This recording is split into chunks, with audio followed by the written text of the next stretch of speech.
This week, John Grancarich from Fortra is with us to discuss the company's new branding and updated mission.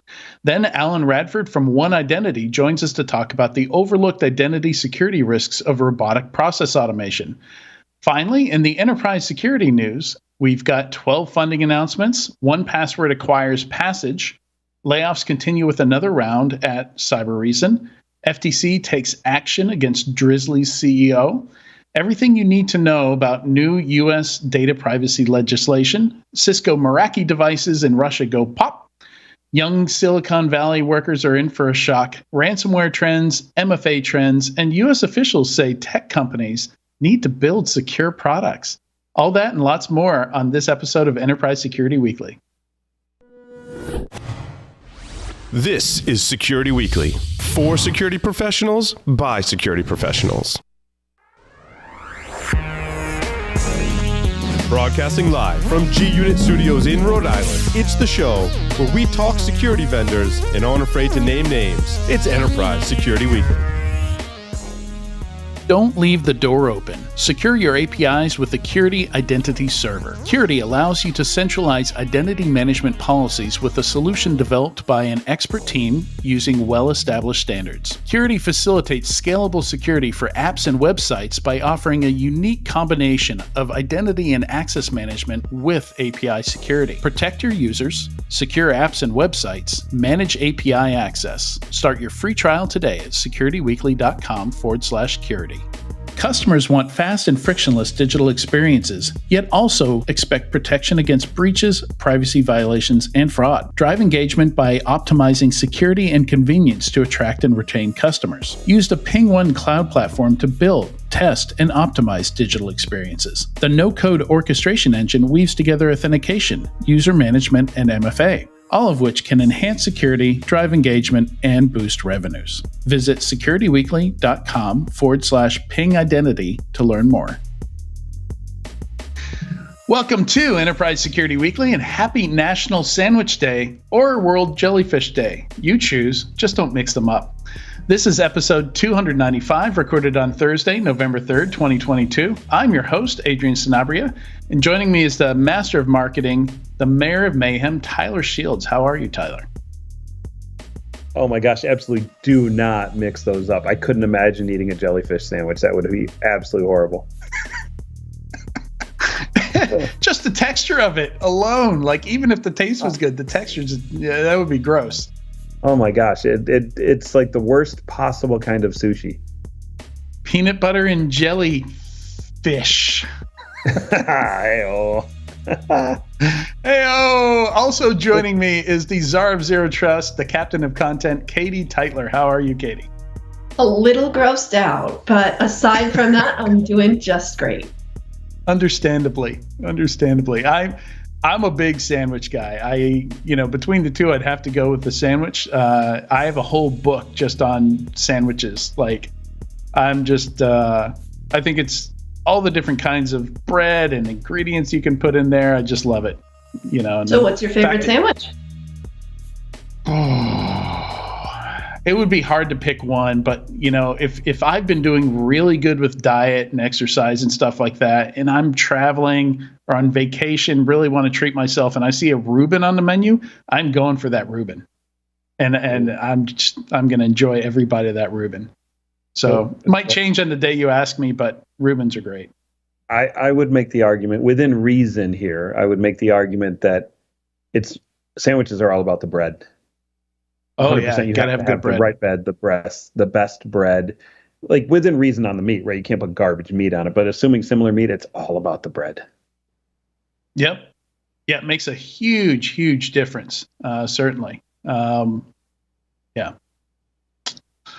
All right, moving on from food. I do have an announcements here. You can follow us on Twitter for live stream reminders, highlighted clips, memes, and more. You can find us at @SecWeekly, SEC Weekly. If you go to Security Weekly, that's Paul Asadorian, so you're not far away, but the actual account we use for all the different shows is Sec Weekly. And the folks behind the scenes have been doing a great job of putting together some really nice looking media announcing the interviews that are coming up and all the stuff we've got going on. A lot of good stuff there. So this interview is sponsored by Fortra, and you might be thinking, Fortra? I've never heard of Fortra. Who's Fortra? Well, I bet you have heard of Fortra, just not by their new name. So today we'll be talking about Fortra's new branding. They were formerly Help Systems, which also gives us an excellent opportunity to talk about the rationale behind their many acquisitions they've done over the past few years. And we're excited to have John Grancarich. Is that right? John Grancarich? Yes, it is. Perfect. Yes. EVP of Strategy at Fortra he is with us today, and he's got a long history as a product manager, founder, and has also led and run consulting practices. Welcome, John.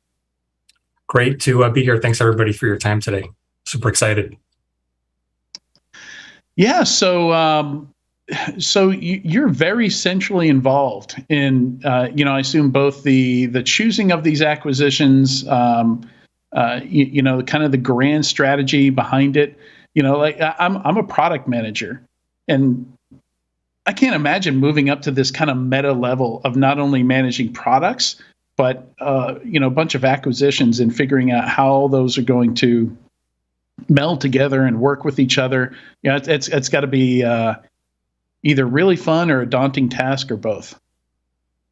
Yeah, it's both. To be candid, right? I think one of the things that we've seen here, I should also note, I've been with what was formerly Help Systems for 4.5 years before we relaunched as Fortra this week. And when I got here 4.5 years ago, there were maybe 10,000 customers. There was probably about 500 employees total. The business was, a third or a fourth of what it is today. And it was, actually a really successful business back then, right? So, we're kind of a rarity, I think, in business and technology. This is a company that's been around for 40 years. You just don't really see companies really lasting that long, regardless of where they can just kind of stay in business. But we've actually really been, kind of thriving all this time. But one of the things that we saw as I got here and became part of this team was that the customers that we were serving and the products that we had in automation and things like system administration, and there was really a big focus on the IBM platform up until that point, the demand was changing, right? So to your point about being a product manager, that's one of the things, PMs are always sensitive to. What's the market problem? What's the market need? Where do we go next?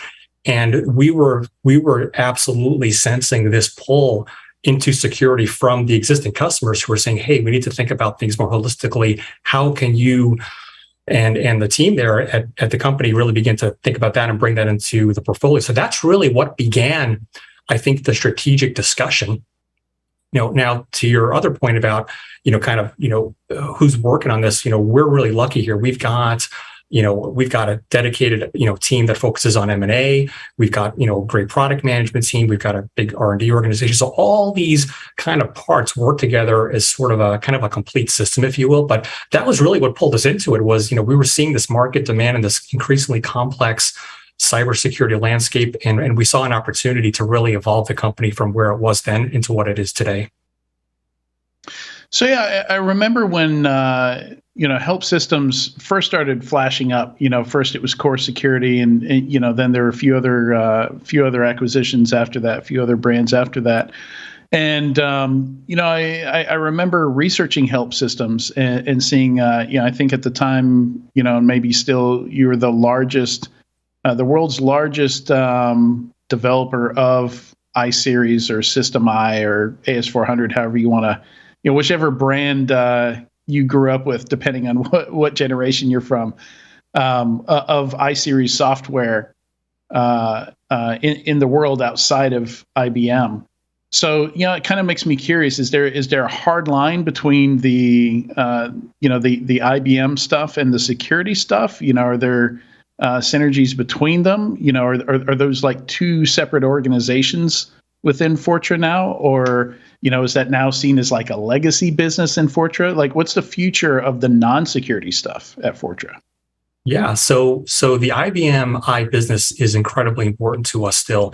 I think what's changed over time is really the mix of the business itself and where really what portion of the business is IBM focused versus what I'll call hybrid focus. And so this is where I think kind of contextually and strategically the IBM platform still fits in. When we look at, cybersecurity and we think about, even beyond that, looking at automation and systems administration, we kind of take a step back and you really look at how infrastructure has evolved over the last, let's say, 5 to 10 years. I think a key theme is the evolution of hybrid and how pervasive hybrid architecture is. A significant number of our customers today are running some form of hybrid infrastructure, right? And that's irrespective of, whether it's IBM or Windows or Mac or whatever the operating system or frankly the deployment strategy, right? There's all different sorts. It's really just kind of this ever-evolving mix, if you will. And so what we saw was an opportunity not to kind of leave what the company was behind, but rather to pull it forward into the future. And what I mean by that is we are strategically focused on the hybrid cloud / hybrid IT use case, where we recognize that companies are frankly at all different points in their journey, in this hybrid world, right? So we have customers that are very forward thinking in terms of evolution from a cloud perspective or an infrastructure perspective. We have others that are, at a slower pace, and there's others that are kind of in the middle. And frankly, we want to meet them where they are on that journey. So we've been able to, I think, successfully position ourselves as a hybrid provider in this ever-evolving world. And so IBM is a huge part of that. What I'll also say is that about 85% of our business today is actually the new part of the business. So really what we've grown in the last several years is really around the hybrid security, hybrid automation part of the business. So we definitely had a shift in the mix, but it's still a key part of the business for sure. And just to clarify, when you say hybrid, you mean on-prem versus in cloud, a mix of both environments. Absolutely. Yeah. So for us, that would be a mix of on-prem / data center, private cloud, public cloud, virtualization, and kind of this whole mix of strategies that organizations are using. We're trying to be as agnostic as we can to that, just to really reflect what we're seeing out there in the world. I think by our research, probably 8 to 9 out of every 10 companies is running some form of a hybrid stack. And so we really want to meet them where they are on that journey. Mm-hmm. Right. So rebranding, I guess to me, it's kind of obvious, like absolutely, you're going to bring in these new product lines. The company has this new focus on security. The name is decades old, referring to a business focused on a different type of product line. But yeah, what's the journey been like? Trying to come up with a new brand, trying to, I imagine you probably went through a lot of different options before picking Fortra. Yeah, I think it's been a year-long journey, right? I think a rebrand is not just a rebrand. It's really a rethinking of a company's identity, its purpose, where it sees itself in the world, and where it thinks it's going to go forward, and in what direction and why. So you begin asking yourself all these existential questions, to kind of figure things out. And it's curious because you've been operating a successful business the whole time. But when a rebrand comes up, you find yourself taking this step back and really asking yourself, well, what is the right thing to do? And so it's interestingly less about the name itself and more the meaning behind it, which I think leads to the name. And so for us, it was, what do we want to stand for? What's really our purpose in this new world, and where do we think we can fit? And, we thought a lot about this. And we had a lot of different ideas for not just naming, but positioning and messaging and all the things, all that kind of infrastructure that goes into a rebrand. But ultimately, we landed on Fortra because for us, it symbolizes strength and defense and security, and really being more of a partner on this journey. We don't think that cybersecurity is something where you cross this kind of magical goal line and, like problems are solved. It's actually the opposite of that. You're consistently and constantly moving forward. And so, many of us have been, in previous roles, we've been buyers, right? We've been the customer on the other side of it. We asked ourselves, well, what's important here? What would be important for us as a buyer? Where would we put our money, our scarce resources? And so we tried to really bring that to life as much as we could. So the Fortra name to us really symbolizes this spirit of partnership, of being a trusted advisor, of being an organization that is bringing a greater sense of security and strength and stability to the world, because there's certainly a lack of that wherever you look at this point. So some of the brands that you had were kind of like you kept the brand around, and it was so-and-so a help systems company. Has all that gone away? Are all the acquisitions you've done just all going to be Fortra, just different product lines under Fortra, or are there still going to be, like, for example, like maybe digital defense, a Fortra company, or digital guard, or any of those brands going to stick around? Yeah. So the next step, it's going to be a process. So it'll be probably, a bit of a detailed process as we work through, because we do recognize and we respect the fact that every team that's come to us with its brand and its culture, there is some value to that, both to the team itself and to the customers and to our partners as well. So what we're going to do as a next step is, whereas in the past it would have been, for example, Digital Guardian by Help Systems, what you'll see next is Fortra's Digital Guardian. And then in the future, as we evolve, and I'll stick with the Digital Guardian example for a moment, what you'll see is more of a focus on Fortra DLP. And so over time, we will increasingly put more focus on the solutions themselves. I think that's really what will ultimately be more valuable for the customers. But we also want to respect, the heritage of it and recognize that it is a process. So this is really the next step now. But over time, we will increasingly put more focus on the solutions we're creating, so that when customers are engaging with us, whether it's on the web or in print or through some other media, they know exactly what we're talking about without necessarily having to do further research, because some of them won't be familiar with all of our brand histories. So John, I have a quick question for you. I love the roll-up strategy approach that Fortra is taking. It's similar to an approach that Palo Alto has taken in the past. It's similar to an approach that many large successful organizations have taken.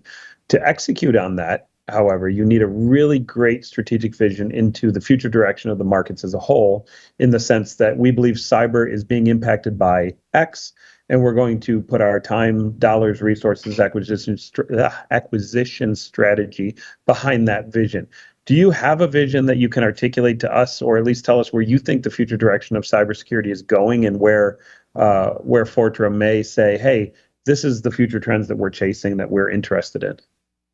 Yeah. So for us, the strategic vision is to create a stronger, simpler future for cybersecurity by improving organization security maturity while simultaneously decreasing operational burden.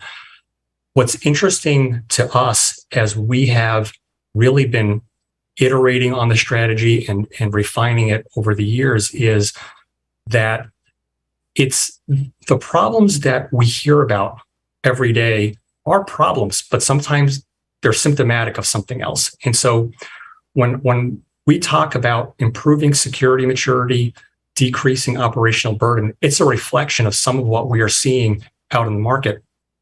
We talk with customers, we do a lot of research. We have again, I'm a PM by training, so I have that mindset. I'm always trying to kind of peel back the layers to figure out what's really happening under the surface. It's easy to just focus on the threats and what's happening every day. And all of us, when we come into work in the morning, we open up our mailbox, and there's usually, a group of emails with the latest, crisis of the day. And sometimes it's, the worst thing, quote unquote, the worst thing that's happened, and until the next worst thing has happened. And then that adds to the list. But as we've talked with customers and really dug into it, one of the things we try to do is, when a customer or customers comes to us and says, hey, we need X solution, what we try to do is say, hey, that's a really interesting idea. Can you help us to understand what the core problem is that you're trying to solve? And the more we peel the layers back, what we're finding is that the core problem to solve for in cybersecurity across many segments of the market is actually complexity. And what I mean is this: is you look at the threat landscape, right? And we're all seeing these different statistics every day. I believe in 2021, NIST reported 20,000 new vulnerabilities, right? That's basically a new vulnerability published every 30 minutes of every day for an entire year. You look at ransomware, right? It's in 90% of all organizations today at one time or another. So you see your threats and your attacks are way up. We look at the analyst community, they're predicting another $100 billion in spend over and above what we're spending today. So somewhere in the order of $250 to $300 billion in annual spend on cybersecurity solutions in just 3 to 4 years from now. So we've got our attacks and our vulnerabilities and our costs up and to the right. What's not up and to the right is the number of people that are available, right? So you look at any of these, statistics regarding the resources that are out there. 3 million open cybersecurity roles around the world. You've got roughly 500,000 open in just North America alone. Okay. Now, think about how hard it is to hire just one qualified developer or IT person. It's really difficult. Yet somehow the industry believes it's going to hire 3 million skilled cybersecurity workers. And so there's this incredible gap that has been emerging. And what we have been asking ourselves is, why is the industry trying to hire 3 million people? And so we keep asking the why question. And as we dug into that part of it, and we talk to customers, we look at our own teams, we have our own security operations team. What we see is enormous redundancy, enormous overhead, enormous inefficiency. Some of that is driven by the vendor landscape. Now, if you look at the vendor landscape, how many vendors are out in the world today offering some form of cybersecurity products, services, solutions? We think it's about 4,500. Yeah, it's thousands, right? I mean, it's multiple thousands. The numbers are extraordinary. So, and then what that is creating is enormous impact on the customers themselves. Because if you look at how the market has developed over the last 10 years or so, what do you see? Many, many, many more providers, many, many more point solutions. Okay. So how has the industry responded? We said, oh, well, we can, stitch them together. We'll write some scripts. We'll figure out ways to get products to interoperate or integrate. But it's missing a major part of the equation, which is that products are just one small part of it. Every vendor a customer signs up for is also signing up for that vendor's documentation, training, support, onboarding, configuration, customer success, operations, you name it. So the industry is buckling under the weight of exponential overhead. And this is where we are focused. So we've asked ourselves, what can we do to not just offer a best-in-class set of solutions, because that is our goal. Whatever product categories we participate in, we want to be the best in the world at what we do. But how can we do that in a way where we're actually making it easier for the existing professionals that are out there to actually be successful? So in other words, if an organization couldn't hire one more person, what could we do to actually help them maximize the ability of a security operations team member to achieve what their objectives are? The way that we actually started putting this to the test was right here at Fortra. So within our own security operations team, who are fantastic, they've actually inventoried everything that they do on a daily basis. I mean, with incredibly granular detail. And then they kind of stack ranked it, and they said, all the stuff on the top, this is really, complex stuff. It's very thought intensive, experience intensive, strategically intensive. We need people to focus on this. But at the bottom of this list, there's a whole kind of grouping of stuff that's routine, repetitive, high volume. It frankly doesn't need somebody to focus on that. How can we best solve that? What we have done in response to that, and this is where the history of the company comes into play, we're actually pulling automation forward into this new world and saying, in order to improve security maturity, automation has to be a key part of that. Let's actually put that theory to the test in our own SOC. And I'm happy to share that we're actually having great success with it and figuring out how it works internally first, because that's really going to be a big part of really the vision and the strategy and bringing that to life in the future. Yeah, no, I love the vision. You're going to love the keynote I gave at LasCon last week. Was that last week? Time runs funny for me now these days.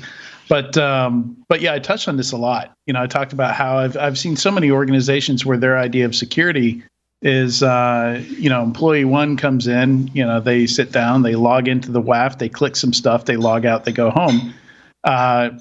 Employee two comes to work, logs into the SIM, clicks some stuff, logs out, goes home.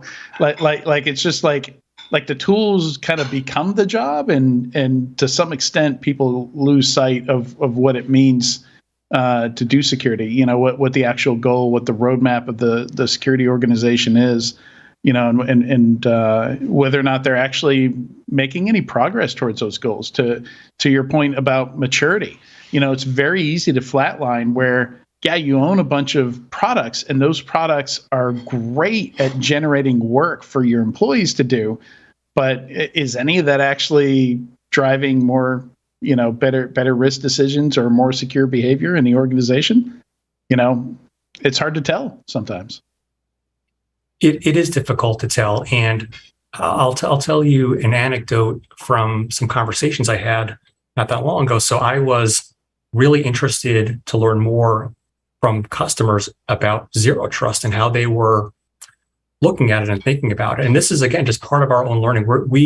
We listen to customers in the market as much as we can. We're constantly collecting data and insights. And so I rang up 6 different customers, and these are all different industries and what have you, and basically asked them, what was their familiarity with zero trust? How are they thinking about it? And I was actually amazed at what I heard back, right? A part of what I heard back was, we really don't know how to implement it, how to measure success. We're being told by our board that we have to do it, but we don't know what that means. I had one customer tell me that they had been asked by their board to make sure that the words zero trust were included in the security plan as much as possible. And so, that to me there's something amiss in that situation, because there's a lot of incredible technology out there, a lot of incredible ideas, but we have to apply. And this is part of how we are thinking about things here, right? Is how do you best apply the tools and technologies and processes and practices towards actually solving an important set of problems that achieves a set of objectives. And I think one of the things we see that's missing sometimes, and again, this is all part of, this is all kind of in the strategy mix here, is how do we best help organizations actually know what to focus on, right? It's not just, part of our strategy is breadth, right? We do want to cover data security and infrastructure protection and security awareness training and managed services. But how are we going to bring those pieces together to better help teams achieve their outcomes? And so there is no quick answer for it, right? You have to get it. And that's why we have a multi-year vision and a strategy to support that, because we're borrowing lessons from our own past, which is, think big, act small, but keep chipping away at this, moving in a forward direction, helping customers to get those better results along the way. Yeah, certainly talking to customers, I think, helps. And something that's really helped me, because we have a SaaS product, we also have a tool that allows me to actually watch people during their sessions. And the cool thing is we've actually pulled out all the data. So it's literally just, I see the graphical outline of stuff, but there's no actual customer data in the sessions that I look at. But that's one of the things that shocked me. And in a previous role, I actually started a company, and one of the security services we provided is we would just go through people's products and see if they've set them up correctly, see if they were using them correctly, or getting the proper value out of their products. And we found in 100% of cases, things were misconfigured. They didn't properly understand what it did. They hadn't deployed it correctly. They weren't using it correctly. And there's all kinds of famous examples, like in Struts. One of the reasons they didn't find, or in Equifax, one of the reasons they didn't find Struts in their environment is somebody ran a SaaS tool on the system that had the vulnerable Struts jar, but didn't use the recursive flag. They didn't put -R after the command that they sent, so they didn't search any of the directories beneath the current directory they were at. So yeah, I constantly see that over and over, and it's a great vision, but now you gotta execute on it, man. Now for the fun part, right? Yeah, and I think we've been executing on it, right? And I want to make sure that we look at, especially for us, we're always reflecting on things. Step one was, several years ago, all of us coming together over here and saying, here's where we are today. Where do we think we want to get to? And more specifically, where do we want to focus and where don't we want to focus? And so we very clearly said, here are areas in cybersecurity that we are not going to participate in for any variety of reasons. But here's where we think we can participate in and actually do something meaningful. We can make a dent. We can stand out. The next step from there was to actually get the raw materials. So this ties into the M&A strategy, right? So we knew where we wanted to go, and the way to get there was to basically survey the market. Now, there's really only three ways you're going to grow as a company. You're going to buy, you're going to build, or you're going to partner. So we made a strategic decision as a company that anything that's core to that vision, right, to that value proposition, we were either going to buy or we're going to build. And the other kind of element that runs into this is you have to keep speed in your right in front of you, because markets do move fast, and markets that are growing move incredibly fast, and they're incredibly dynamic and fluid. And so what we asked ourselves is, basically, kind of came to a decision on was, if there's opportunity available from an acquisition perspective and it fits the vision and the strategy, we're going to go for it.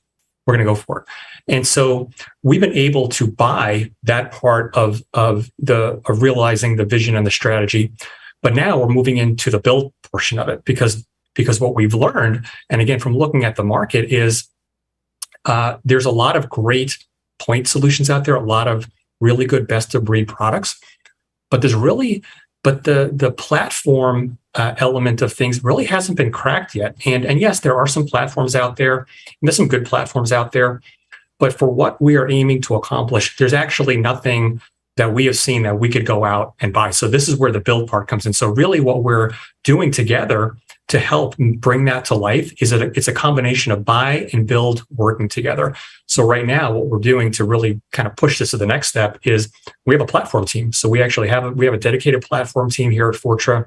That team's sole focus and responsibility, and where all their time goes, is on platform design. Basically stepping back, thinking about the skill shortage, thinking about the different use cases, thinking about all the different silos that are in cybersecurity today, and asking themselves a really difficult question of, how do we make that better? How do we transform that? What does that path look like? Because it's not really a different path than we've been on. It's really more of a continuation and an evolution of what we've been doing. But it's a really big nut to crack, but we are unbelievably excited about this. I mean, this is exactly what we're here to do. And frankly, I think we're kind of emboldened by what we've accomplished over the past 4 years. Not cocky, but confident, and we believe in our abilities to figure out tough problems and to keep pushing forward. And we're going to learn a lot on this journey, but we're absolutely committed to that platform journey as well. So then customers will get to work with us from both a product perspective and a platform perspective in the future. We're going to carve that up, though, right? I mean, anybody that's ever worked on a platform knows they are notoriously complex, high risk of failure. I've worked on a couple in my career. And a number of us have here as well, but we're going down the path of that. So we're going to kind of chunk it up and just step our way through it. So for folks listening, they may still not really know what Fortra does, or maybe they don't remember all the acquisitions that Help Systems has done. So I thought it might be helpful to kind of step through the history of acquisitions and talk a bit about each of the brands, or at least each of the product categories that are now part of Fortra. Are you good with that? Can we do that? Yeah, absolutely. I can step right through it. So, well, I was thinking we could make it a bit of a game where I say the old brand name that's now going away, and we can say goodbye to the old brand name, and between the three of us, we can see if me, Katie, and Tyler can say what the company does. I thought it would make it a little bit more fun. All right, sure. So what do you need me to do to help make this happen? Well, if we don't get it, we need you to correct us when we get it wrong, or we can't remember. Yep. So am I giving you clues and see if you can guess the product? I like that. You can't. I've got a list of them, so I was just gonna say the name of the vendor and see if the three of us can recall what it does. Are we allowed to Google? Can I Google? If you did, I wouldn't know, right? Like, all right, no camera on me, Gus. Keep the camera on the boss. All right, so starting with core security, that's the correct starting point, right? Right, John? Yeah, yes, in 2019, that was our first acquisition in 2019, correct? All right, Tyler, Katie, core security. I can go. Great question. Yeah. So pen testing tool. So they make an exploit framework, and they make a vulnerability management tool that can pull in vulnerabilities from other vulnerability scanners and map them to. They can also log into network infrastructure, and they can tell you all the different paths that attacks can take from the outside in. That kind of thing. How'd I do, John? Adrian likes this game because he knows all the answers to everything. I don't. I actually don't. I just happen to know this one well. We've worked a lot with Core Security here at Security Weekly, and before that, I've used their products. So. Yeah, no, you did great. I'll also add that Core Impact penetration testing tool now maps to MITRE ATT&CK framework as well. So that's another part of what we're doing over time, is looking for some of the more common and commonly used frameworks to map some of the products. So that's more recent innovation, but no, you did great. All right, the next one is ClearSwift, and I don't know anything about ClearSwift. Katie, Tyler? ClearSwift is email security. I said that, but I was on mute. My Google was faster than your Google. No, your mute button was just off.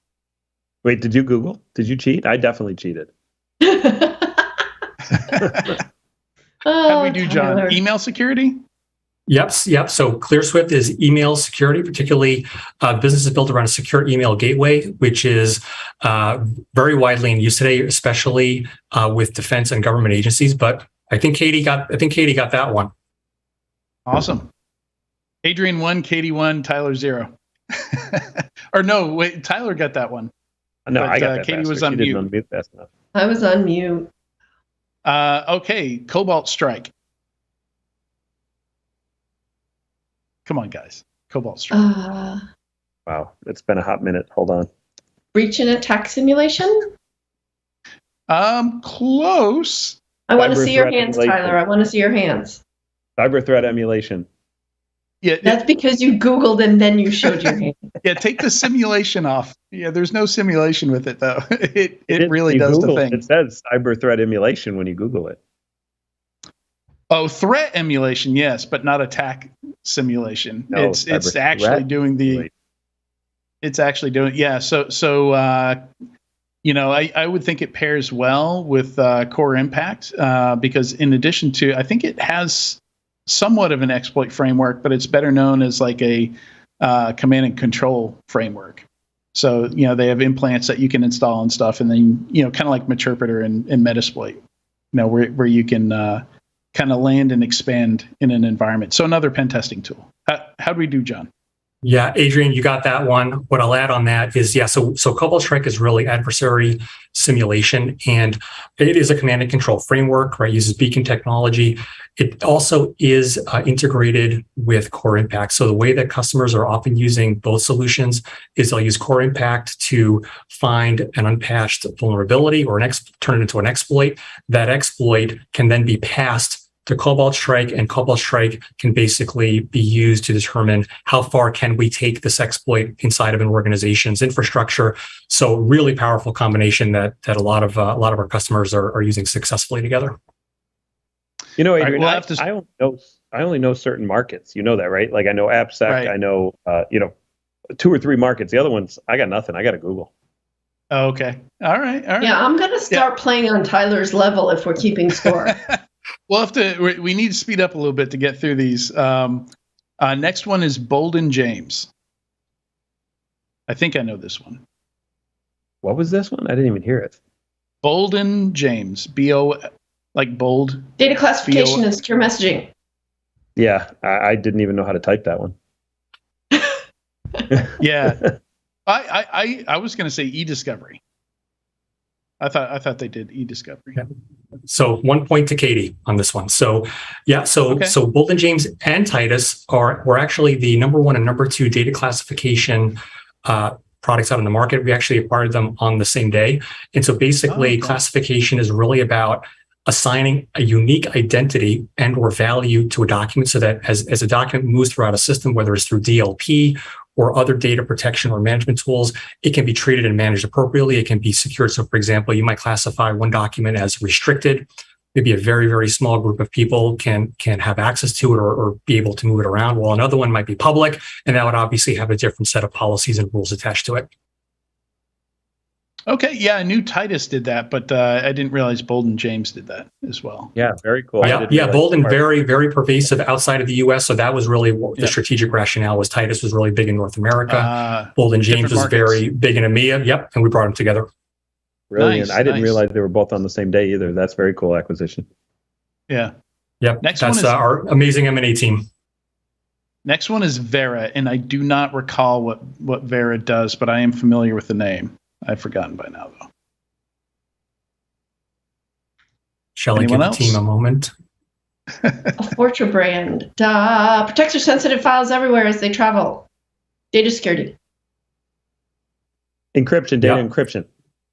Okay, so like employee-focused data security.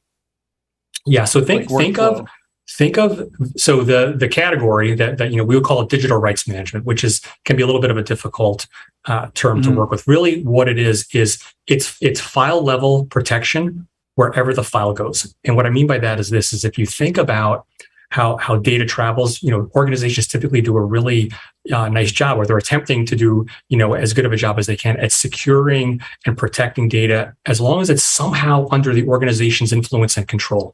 Well, what happens when the file goes outside of that? So I'll give you an example of this. So one of our customers is a large manufacturer in the US. They create all their design files here in the US. They then transfer those design files to a manufacturing facility in the Asia Pacific region. And what was happening was somewhere along that transfer, the files were being intercepted and counterfeit goods were being created, manufactured, and delivered before the design files could actually make it to the appropriate manufacturing facility.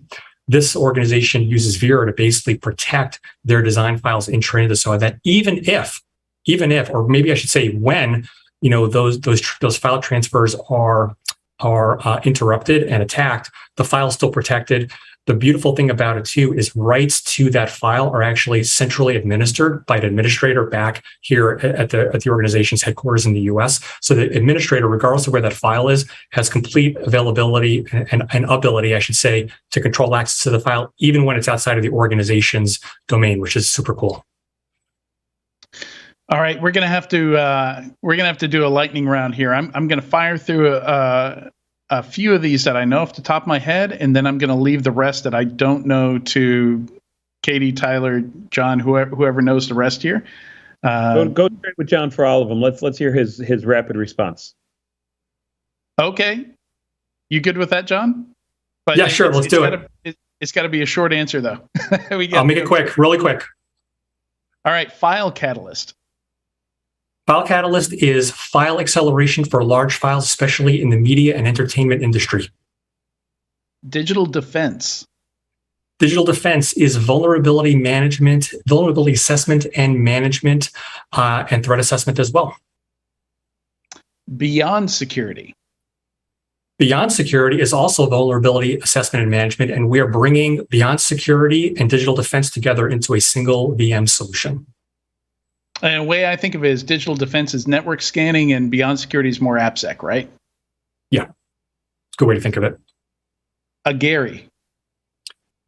Agari is email security, including brand protection and phishing defense. Speaking of phishing defense, Fish Labs. Fish Labs is also phishing defense, one of the best in the world at takedowns. We bring Fish Labs and Agari together to not just take down phishing sites, but to also take down the offending infrastructure. Oh, nice. Yeah. Digital Guardian. Digital Guardian is data loss prevention, so rules and policies to protect how data flows according to organizational policy and to alert administrators when a policy has been violated. Tripwire. Tripwire is file integrity monitoring and configuration management. So basically determining what the known state for a set of digital files and system configurations are, and then identifying anomalies in those, which could be from nefarious actors. Alert Logic. Alert Logic is managed detection and response. So basically to help us address the skill shortage out in cybersecurity today, It is basically managed security services, which is focused on detection and remediation of threats in real time. Average time to detection and alerting the customer is 2 minutes and 19 seconds. Terra Nova Security. Security awareness training. So we cannot avoid or ignore the human-based element and challenges in security today. Terra Nova is specifically focused on security awareness training and phishing simulations. We know that phishing is probably the primary vector for successful attacks today. This specifically targets that and helps organizations improve their maturity in this area. And finally, Outflank. Okay, Outflank is a couple of things. Red Team services. So Outflank has incredible experience in testing from a red teaming perspective, some of the most critical infrastructures in the world. Think power grids, nuclear facilities, things like that, as well as mission critical industries like finance and healthcare. And it also creates some software that we are going to be bringing together with Core Impact and Cobalt Strike for advanced penetration testing and red teaming. And if for some strange reason you're just joining us and you're wondering why we're just naming all these random security brands, we're not naming random security brands. These are all part of Fortra. These are all acquisitions that Help Systems did before they rebranded as Fortra. And John, that was wonderful. I think we're all winners in that we now have a great understanding of everything that you're bringing together under the Fortra banner. That was absolutely amazing, John. Really, it was. I'm super impressed that you're able to rattle all those off. If I had to keep that in my head, forget about it. Well, he's lived through them. He knows them because he's lived through all these. Yeah. 19 so far. Congrats, nice. Man. That's awesome. All right, John, that's all we have time for today, but I think that was great. I personally, and I think I can speak for Tyler and Katie also, we have a great understanding of everything that you're doing over there at Help Systems, or at Fortra. It's going to take me a bit. Sorry. All good. Ken, thank you everybody for your time. I really appreciate it today. All right, make sure you visit securityweekly.com/Fortra to learn more. And stay tuned. When we come back, we're going to talk about the identity risks of robotic process automation with Alan Radford from One Identity.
The cybersecurity landscape is full of single solution providers, making it easy for unexpected cyber threats to sneak through the cracks. That's why Fortra is creating a stronger, simpler strategy for protection, one that increases your security maturity while decreasing the operational burden that comes with it. This is all possible thanks to Fortra's best-in-class portfolio and deep bench of expert problem solvers. Fortra's integrated, scalable solutions help customers face their toughest challenges with confidence. Learn more at securityweekly.com/Fortra. The shift to remote and hybrid work over the past 2 years has accelerated application development on cloud infrastructure. However, securing these new assets has lagged behind. Qualys CloudView, the next generation of cloud security posture management, delivers an end-to-end multi-cloud security and compliance solution encompassing the entire application lifecycle from build to runtime. CloudView enables enterprises to assess their cloud security and compliance posture, identify risks and gaps, auto-remediate issues, proactively enforce best practices, and prove compliance in audits rapidly and efficiently. Identify your most vulnerable cloud assets by visiting securityweekly.com/Qualys. Welcome back to Enterprise Security Weekly. Did you know you can now find us on Instagram? I am actually just pulling up our Instagram right now and following. You can follow us for highlight reels, giveaway announcements, and more at Sec Weekly. Same name that we use on Twitter, SEC Weekly. All right, for our second interview today, Alan Radford joins us today to talk about identity security risks in robotic process automation. And I'm saying the whole thing out like that because I've not been super familiar with this acronym, so I usually assume at least 10% of the audience is like me and probably needs that read out at least a few times before we just shorten it to RPA. Alan is the global IAM strategist at One Identity. He has 15 years of experience in identity access management, is an expert in PAM and governance, and is also an experienced business owner. Welcome to the show, Alan. Pleasure to be here. Thank you for having me. Absolutely. All right. So, so RPA. So something I didn't ask you before is how did you get into RPA specifically? Because as far as I'm aware, One Identity doesn't specifically service that market necessarily. No, but some of our competitors are. So there are vendors out there who are acquiring RPA vendors. And the reason that it came onto One Identity's radar is because our customers are investing heavily in RPA. And after executing that initial investment, they're suddenly discovering that they're actually creating new security challenges themselves in the form of governance and PAM, not just around new security challenges after the deployment, but they're actually finding that governance, access management, identity management, and PAM challenges are actually preventing rollout of RPA programs, which holds up the ROI that they want to release at the end of it. Right, gotcha. So no, I can imagine, especially in this day and age, there's probably some security requirements that wouldn't have stopped these rollouts before, but are now. Yeah, absolutely. I mean, when you consider that all these organizations are investing in RPA to do things like, log into all these different applications, read and write for databases, we've moved away from a world where we're just doing things with scripts that are slightly more intelligent by working in workflows. And we're now in a world where if I want to buy a robot for a task, I can actually buy a robot for a role. So instead of buying a robot that will move attachments around Outlook for me, I can buy a robot that will do accounts payable for me. And that's a big shift. So before I started prepping for this interview, I honestly didn't understand the difference between robotic process automation and just, normal workflow, workload automation, writing scripts for things. I actually, before I got into security, did a lot of process automation for a payment processor, and it was just batch jobs, transforming files, sending things from one place to another, that kind of thing. So maybe help us out a little bit with what's different, like what's the robot in robotic process automation? Yeah, great question. So the robot's taking over your keyboard and mouse is the short answer. So if you consider a new normal human being like myself, Alan Radford, I'm sat here on this podcast with you in front of my mouse and keyboard, and I can do stuff like I can bring my webcam into view, hello, and I can like look at notes and things. Now, if I step that up a bit and I have an attended bot, then an attended bot would be a robot that would sit on my desktop. And while I'm doing something like, I don't know, processing an invoice, then at a certain point in that workflow that I go through as a human, the robot will take over the mouse and keyboard to perform certain tasks and calculations for me at an accelerated rate. So it's augmenting my work process and then allow me to continue. That's an idea. That's an example of an attended bot. And then you have unattended bots that will literally go forth and work as a human analog. So it will literally use the mouse and keyboard to interface to a system just in the same way as a human being would be, except you've removed the human from the equation.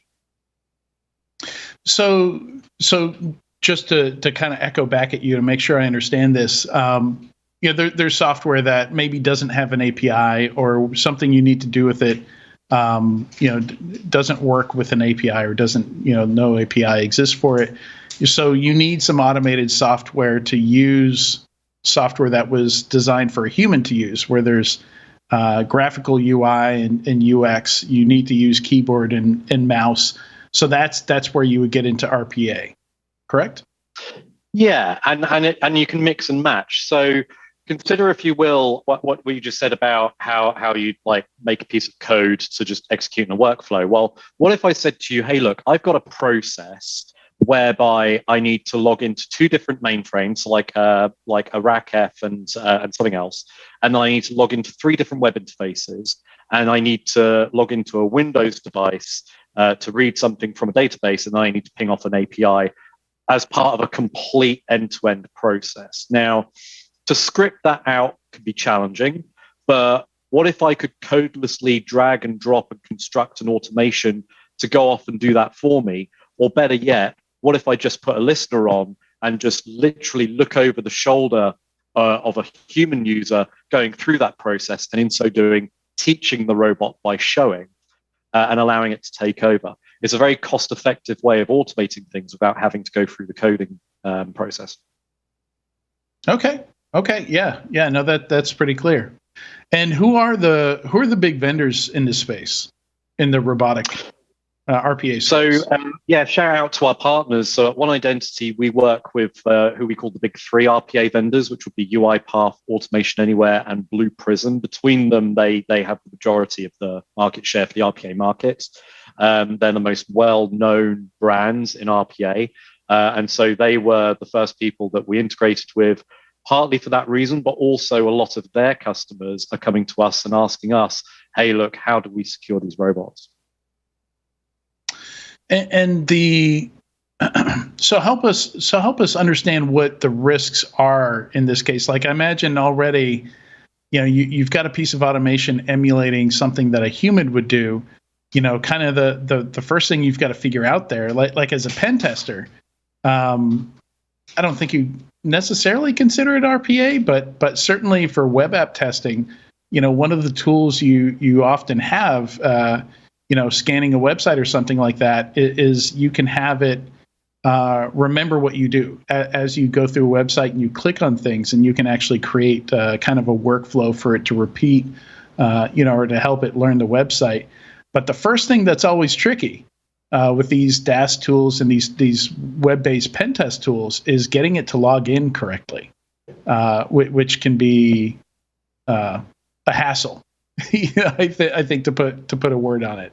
So how does identity work with RPA? Is that the kind of one of the challenges you have? Is how do you securely log into this thing without putting a password in a script? Then how do you handle MFA? Like, it gets complicated, right?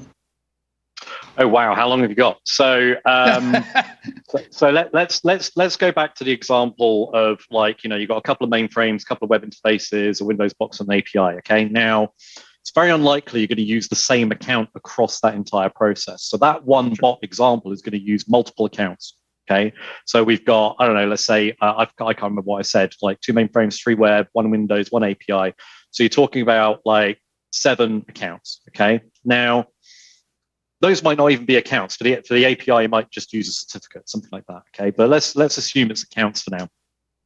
And I need 7 accounts for that bot. How am I going to give the accounts to that bot? Well, if I fire up the RPA tool, and then I use that RPA tool to build a bot, once I've built the bot, I have to give the bot the credentials to use, otherwise it can't go and do its job.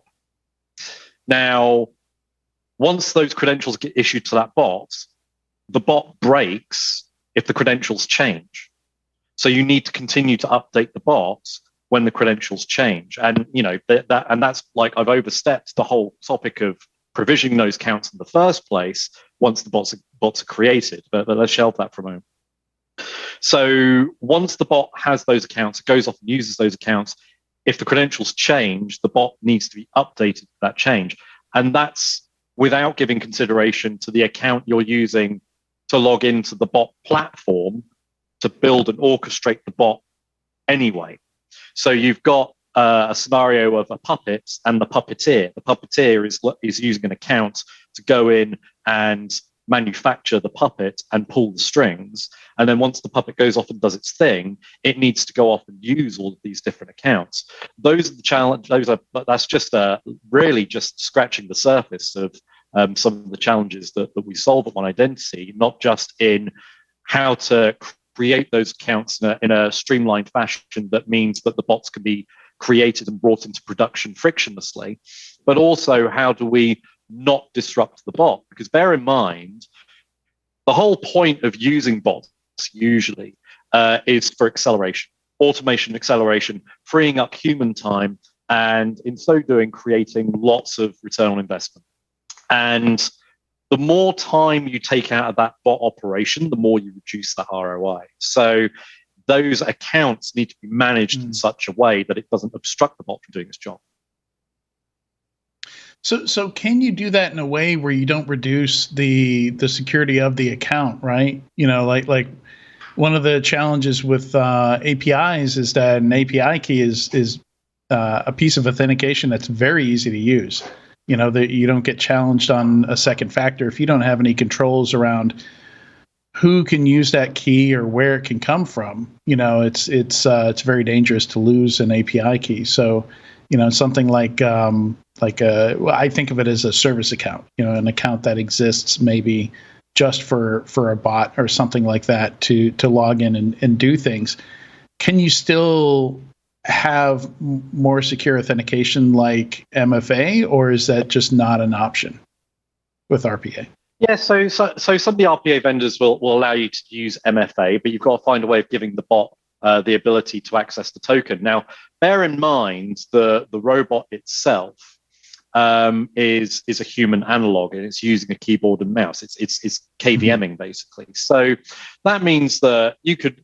I've seen different ways. There's the more elegant ways where you'd use a plugin from the vendor, or there are less elegant ways where you would literally have a desktop MFA token interface where the bot will literally go and request the token, copy the token, and use it as part of authentication to a web interface, for example.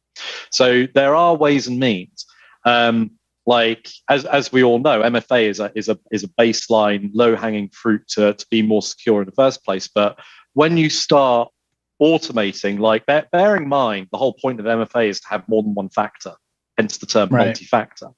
So, I do believe that there is a philosophical question there around, well, if you've got an automated robot that's got an account and MFA, is that something that the bot knows and something the bot has, or are they both something the bot knows?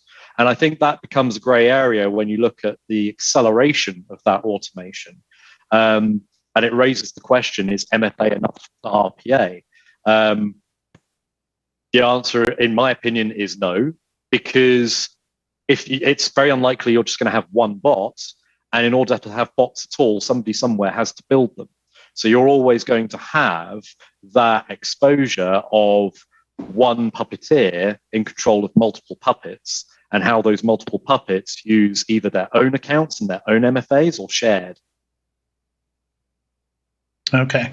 All right. Yeah. Like you said, it gets complicated. All right. So going into some of the risks here, like where are you really seeing the biggest risks with RPA? So the biggest risks I've seen with RPA is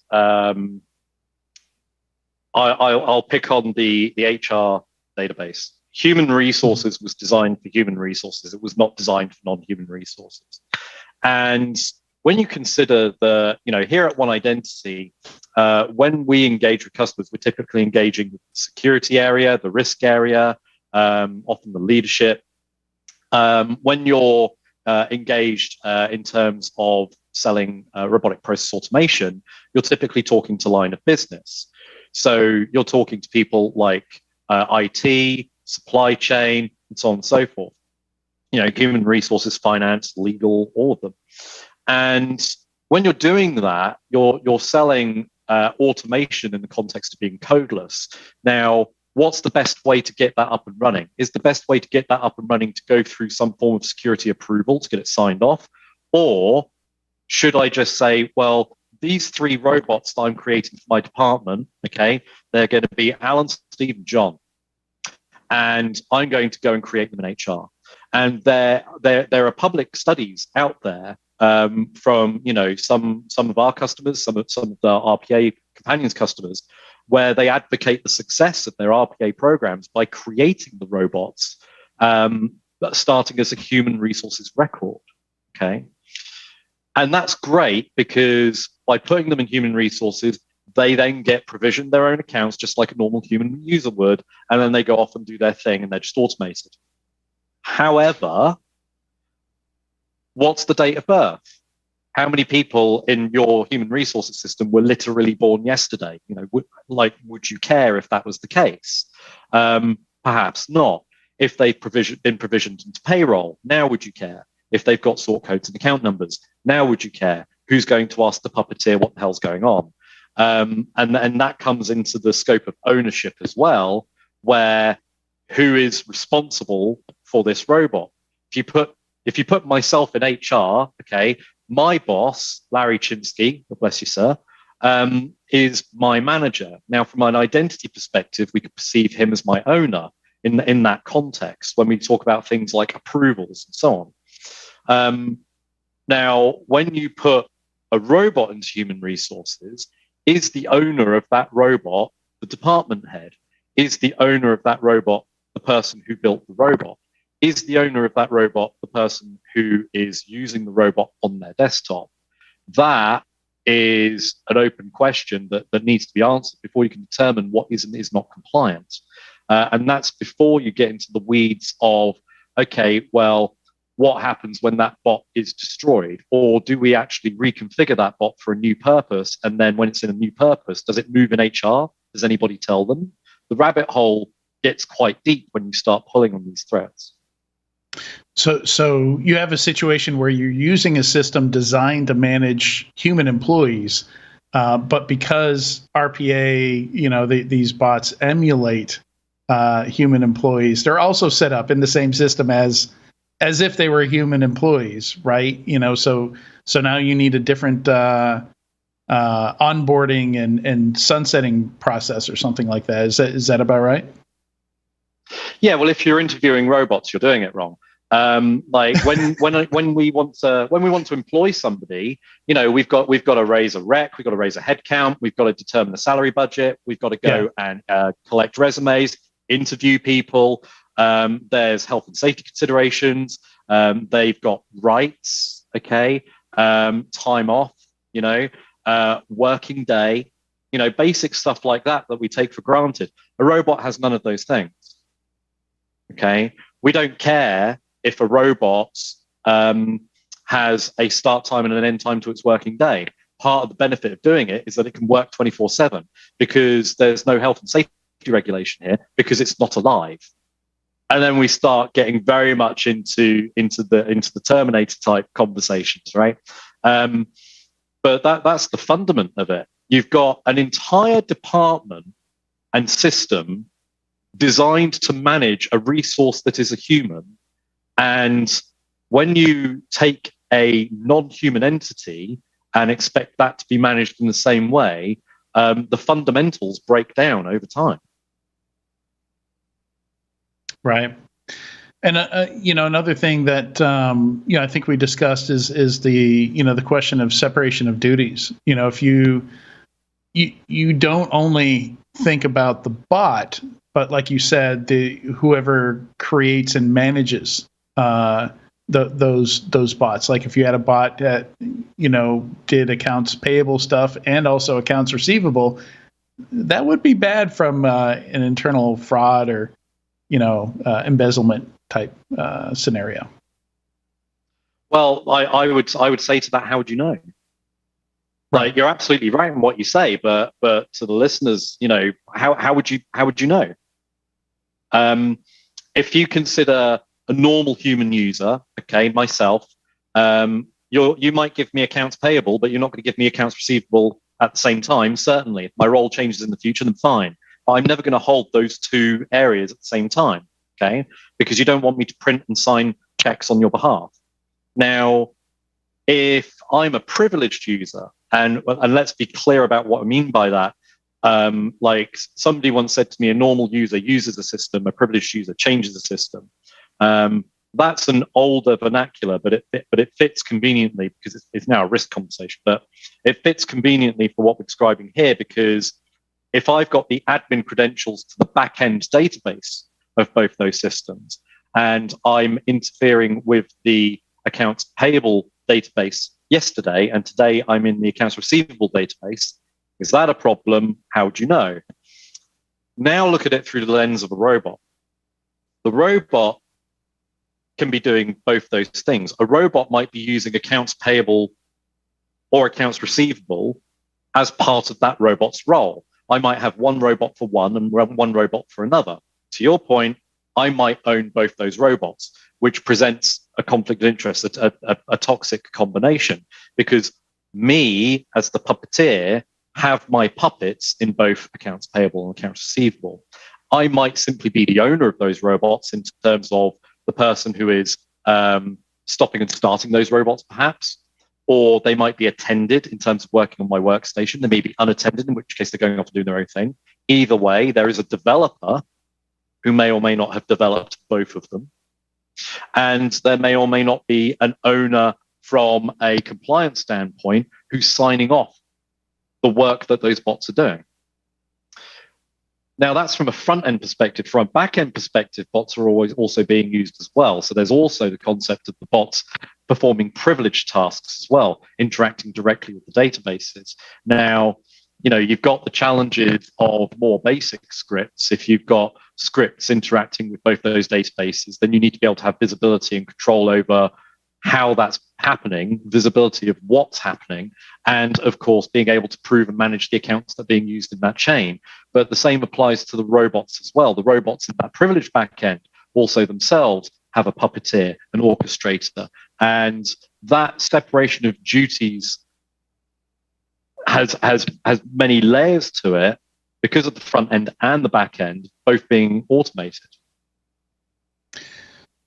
All this talk of owners and puppeteers, like getting kind of like a sci-fi Blade Runner type of vibe going on here. I feel like it's a bit disconcerting. So how do people, how do you manage this? Because I imagine within an organization, for the organization, you have people who are RPA subject matter experts. Yeah. But would that group be, how do you handle these separations of duties if you have one group of, maybe a single SME or multiple SMEs? Is there some way they can build the bot and then hand off the ownership to somebody actually within the accounting group, or do you end up training somebody within the accounting group, to separate duties out for that? Like, how do they solve this issue if your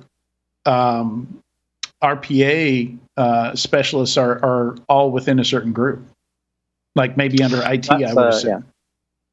Yeah, so that's a great question. So so I've got two answers for you. One is like the more mature RPA programs out there will have what's called a center of excellence or a robotic automation center, which is basically a team of people who would be responsible for the management of the bots landscape. They would be the non-human resources department. Okay. And within there, you would have like a Scrum Master, project manager, you'd have a process control, you'd have a developer, an architect, you'd have a business analyst. Okay. You would have a process subject matter expert who understands the processes that need to be automated. Hopefully, you'd have a security specialist, okay, to take into account the fact that what the bot is doing is going to be touching on security principles. And you may even have RPA trainers, people who actually sit and go through the rigmarole of doing processes in order to train robots. Now, with those center of excellence and robotic automation centers, I've seen both terminologies being used. Typically, they're not reporting into C-level or anything like that. Typically, they're sort of in the broom cupboard somewhere. And so when these bots are coming out, the main driver of an automation program is to automate. The driver of an automation program is not to secure.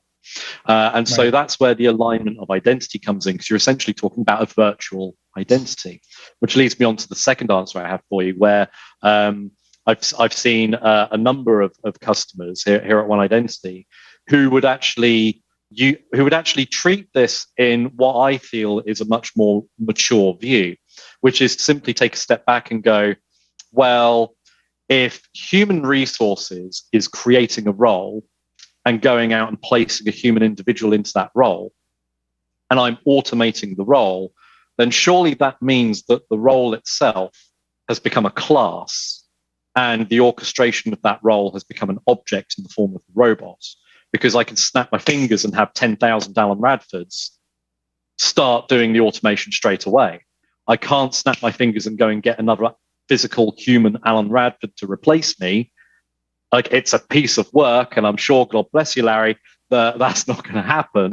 Hopefully, it's going to be very difficult, right? But my point is that what they're doing is they're looking at it as a case of, if I'm going to create a virtual identity, the role is my blueprint, and the identity platform is where my identity resource will come from. And so I will birth my virtual identities from the identity platform. And those approaches are very, very powerful when you consider that, well, if they're being born within the governance platform itself, then the toxic combinations of separation of duties can be analyzed immediately. And then it makes it much easier to keep that compliant, because if it deviates from that, you can know about it very, very quickly.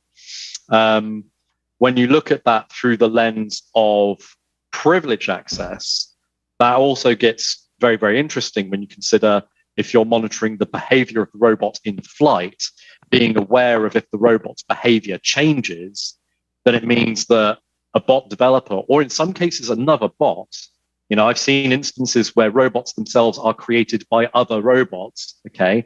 And that's a whole different kettle of fish. But if the bot's behavior changes, that's significant. Like, if I put to you, hey, look, if I'm typing away on my keyboard and I'm moving my mouse around, I'm going to have my own way of typing, my own patterns of typing. Any of the Linux gurus out there will be able to type at 1,000,000 miles a second. You know, but everybody out there listening is going to have their own unique style of typing when you start analyzing like the millimeter key presses and so on and so forth. And the mouse gestures themselves, I have my own natural way of using the mouse. My mouse pointer will linger in certain places on the screen more than others, so on and so forth. And when you look at that on a graph, you can identify over time, this is normal keyboard mouse behavior for Alan. When you look at a robot, okay, that tends to be quite a static thing, because it's doing the same thing. It's how they caught the allegedly somebody cheating on chess.com, and that's effectively how they they busted the guy is they had, here's what a computer looks like playing chess, and here's what this particular human looks like playing chess. If you're too close to the computer, that sends up a red flag. Yeah, exactly. Great example. And so if your bot changes in behavior, like if I change in behavior and I go, I've not run that icon over there, I'm just going to go and run it, then that may or may not be an anomaly. I might be troubleshooting something. It's not going to surface nearly as easily as it would for a robot doing something that it's never done before, ever. And so it allows for deeper visibility from that perspective. And that's another area that we touch on. So, kind of a powerful thing that, concept that somebody dropped on me years and years ago was the, in starting out in IT in the early 2000s, it was just kind of accepted that if you're a sysadmin on a system, you owned all the privileges above that. So if there's a database running on it, you had access to everything. And, later on, somebody, just that had clearly, had a much more, savvy, way of thinking about it, said, well, how often do you find a sysadmin that is also a database administrator? Like the idea that you could have somebody who manages a system but does not have privileges or access to the workloads running on it, right?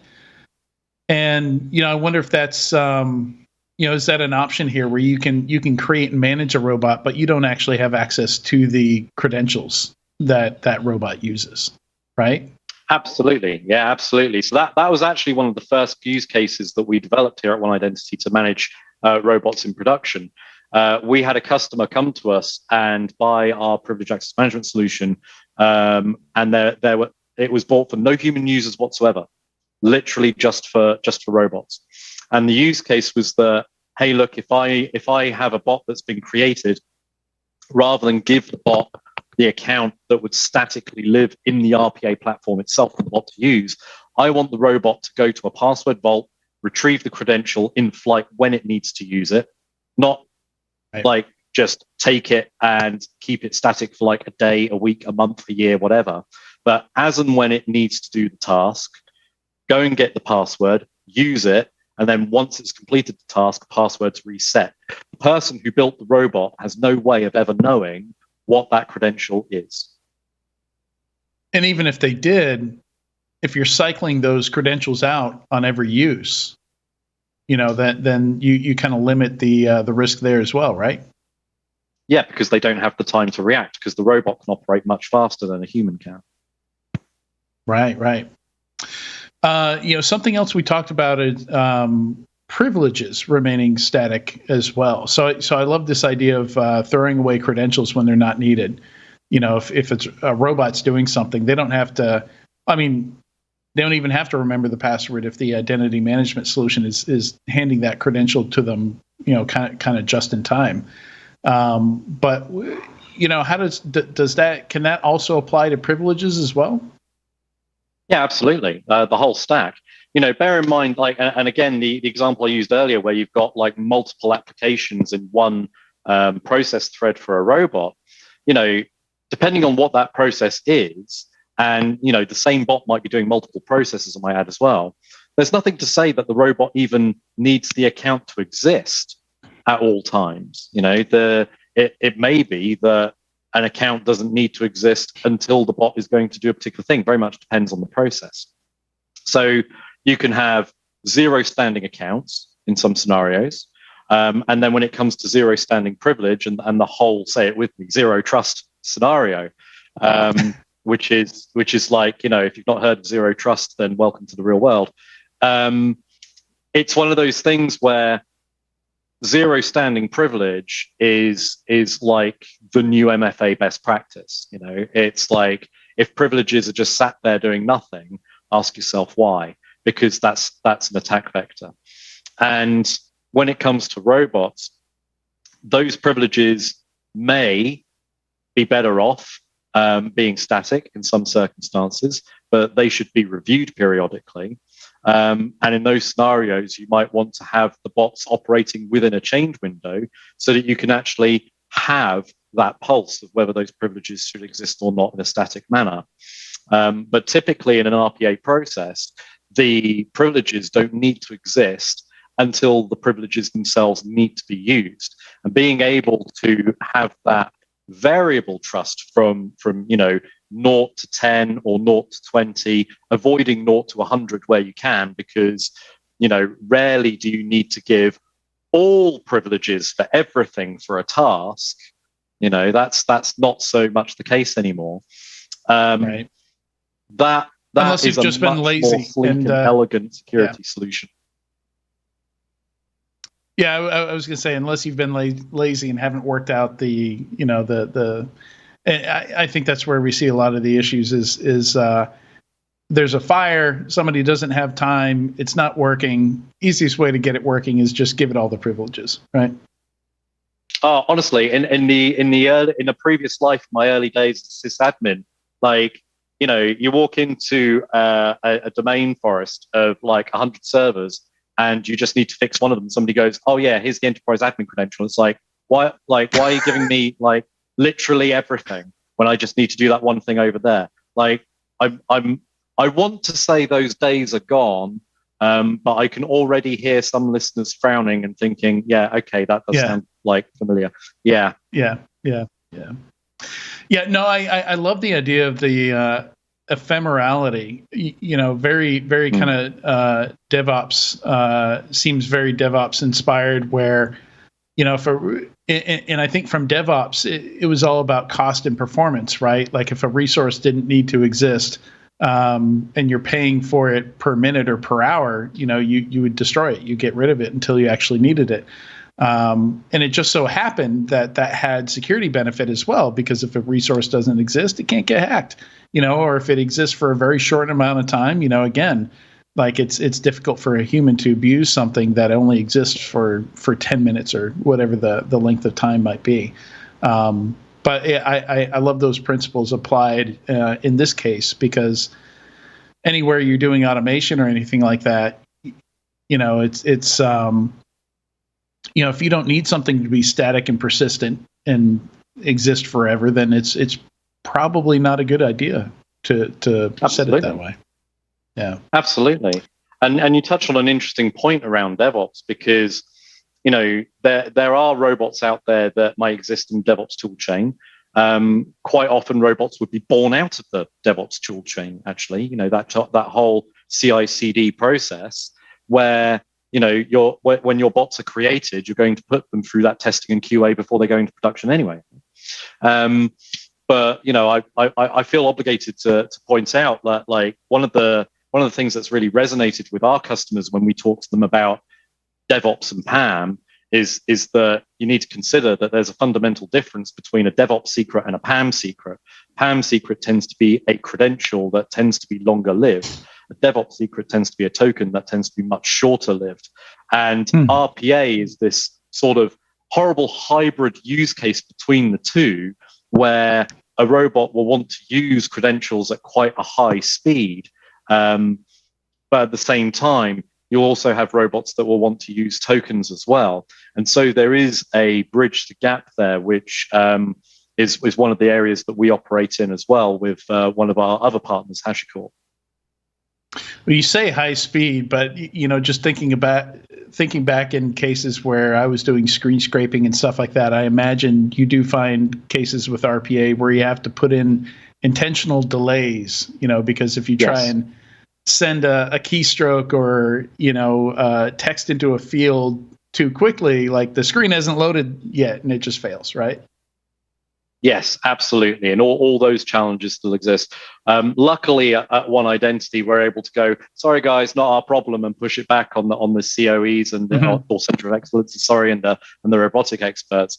But you're absolutely right. When it comes to testing the bot, the latencies and the screen load times are, equally as much a blocker as the speed at which to create the accounts themselves in the first place. You're absolutely right. Before we wrap, are there any other key points that I've missed here? That we haven't covered yet that you were hoping to cover? Not so much. I mean, one thing I do want to mention, because I think it's really cool, and as a consumer of these podcasts myself, it's it's something that would make me go, oh wow, that is quite interesting. And it's a use case that came out of, and again, a shout out to our technical partner UiPath, where I saw a use case. This is like 5-6 years old now, right? But I saw a use case where a insurance claim would be made, and it's against a car insurer, and you upload photos of the damage to your car, and you initiate and process the claim as a human customer. Okay, now behind the scenes, a robot processes your claim for you.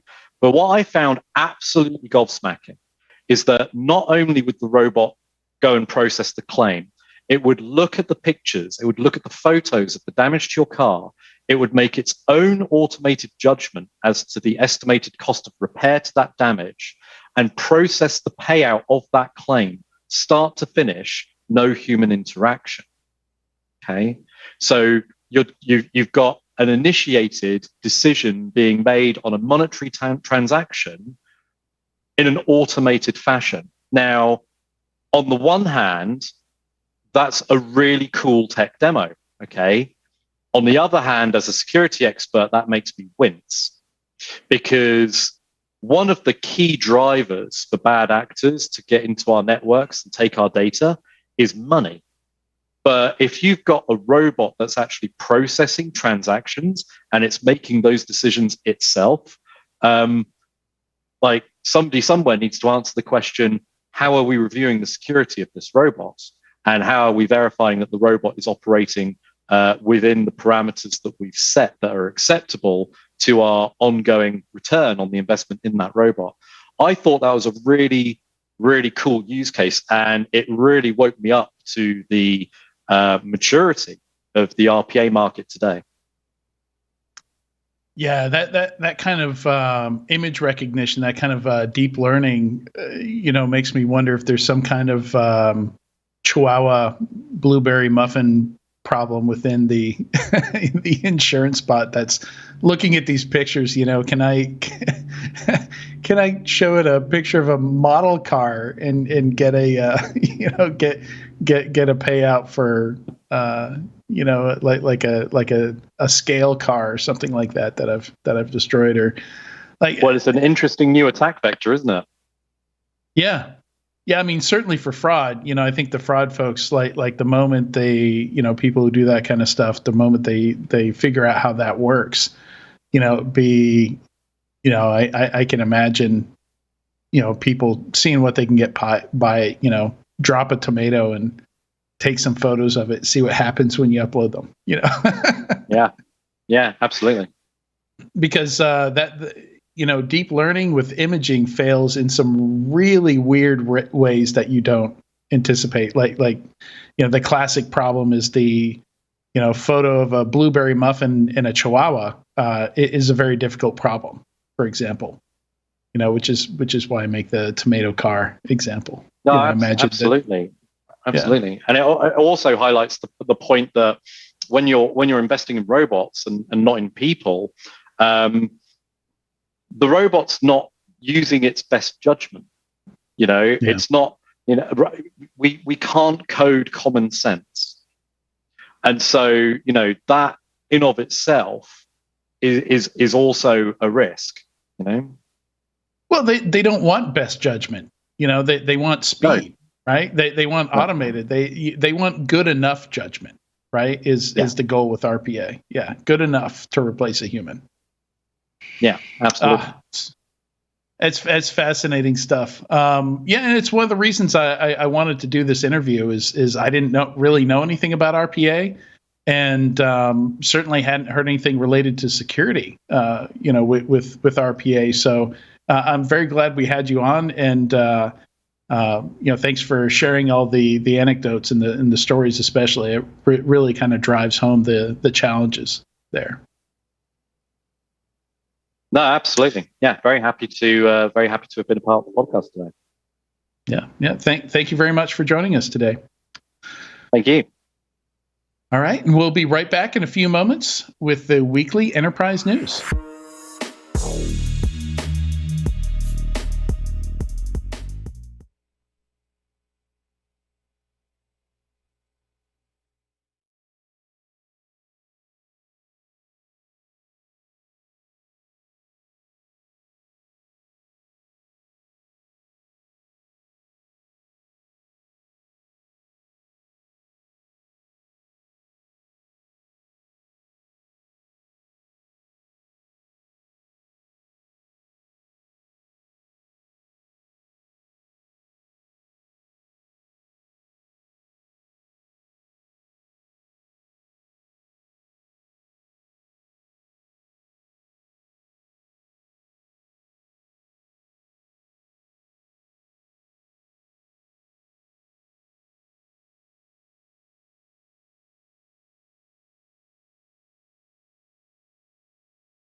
Attacks can't be prevented, but they can be stopped. Modern cyber attackers have already made it inside your network, but you have the upper hand. Find and eradicate threats with ExtraHop network detection and response, and shut them out before real damage is done. Learn the advanced techniques attackers are using and how ExtraHop stops them with a live attack simulation. Register at securityweekly.com/ExtraHop. That's extra HOP. Managing and protecting the world's grueling number of endpoints, enabling Tanium's customers to see, control, and protect every endpoint everywhere. Tanium's mission is to provide certainty in uncertain times with the industry's only converged endpoint management. Trusted by the U.S. military and the majority of the Fortune 100, Tanium helps manage and protect nearly 30 million endpoints. Tanium, the power of certainty. Visit securityweekly.com/Tanium to learn more. When it comes to cybersecurity, the biggest threats are the ones you never see coming. SecureWorks detects and responds to cyber attackers' ever-changing tactics. We come armed with Taegis, a security analytics platform designed to recognize attacks and stop them before they do harm. SecureWorks, defending every corner of cyberspace. Learn more at securityweekly.com/SecureWorks. Welcome back to Enterprise Security Weekly. Do you have a specific guest or topic that you want us to cover in one of the shows? Submit your suggestions for guests by visiting securityweekly.com/guests and completing the form. I did it myself today. We review suggestions monthly and we'll reach out to you once reviewed. It works well. It's the easiest way to put in, like when I have my own suggestions, I'm like, I want to have this guy, this lady on the show. I go and use the guest form. You don't know a guy? You don't know a person that can help you with that, Adrian? I don't need help. It's just that easy. It's just that easy. Like I could, but it would be it would be the same effort. I could shoot a DM to Renee, but I mean, it's just as easy to go the forum and the workflow's already all in there. So they're going to have to do that anyway. I just thought you were cool enough. You just snapped your fingers and people came on the show. Boom. Nope. It takes work, Tyler. There's a bunch of work behind the scenes that you don't see that goes on. That I don't do that goes on too. Yeah. You got a show. You do that same work. I do. Yep. Got to chase people down. Are you available this day? No. How about this day? It's you know the grind. I do. Every day. All right.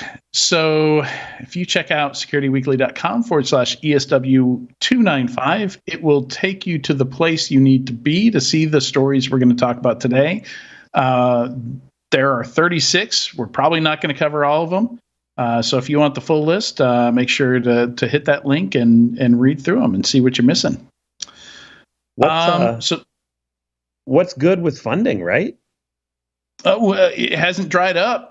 We've got 12 funding announcements. We got a dozen of them. I mean, we haven't seen anything as crazy as we did, like at the beginning of the year, right? Or at the end of last year. Like, we're not seeing any more like Talon and Island $100 million Series A. We're not seeing any of that stuff anymore. Yeah. The lunacy has kind of distilled itself from the market. I'd imagine the valuations are coming down, although you never know when you see these funding, what the valuation is. Most of the time they don't tell you. I think we have a signal that they've come down because we're seeing some deals not happen.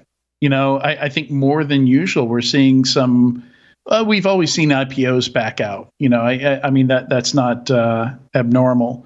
Like with, we're going to talk about Cyber Reason today, maybe, or did we talk about that? I always get a bit confused when I'm gone for a week because I still pull the stories, but I'm not on the show. Cyber Reason's in here, but not for funding. They're in here for the opposite problem. They're in here for layoffs this week. Layoffs, yeah. But and I do mention that the IPO they started going through the confidential IPO process with the SEC, but then backed out due to market forces is the most normally common I'd love to start with the fundings and chew through those quickly, right? But let's just start right there. Okay. I mean, this this is a topsy-turvy world. Something has significantly changed. If you think about the cyber reason, kind of personifies the drastic flip-flop from last Q4 to this Q4, right? Last Q4, cyber reason on path for IPO. Nothing's going to stop them. They're worth $5 billion or $10 billion or whatever they're at.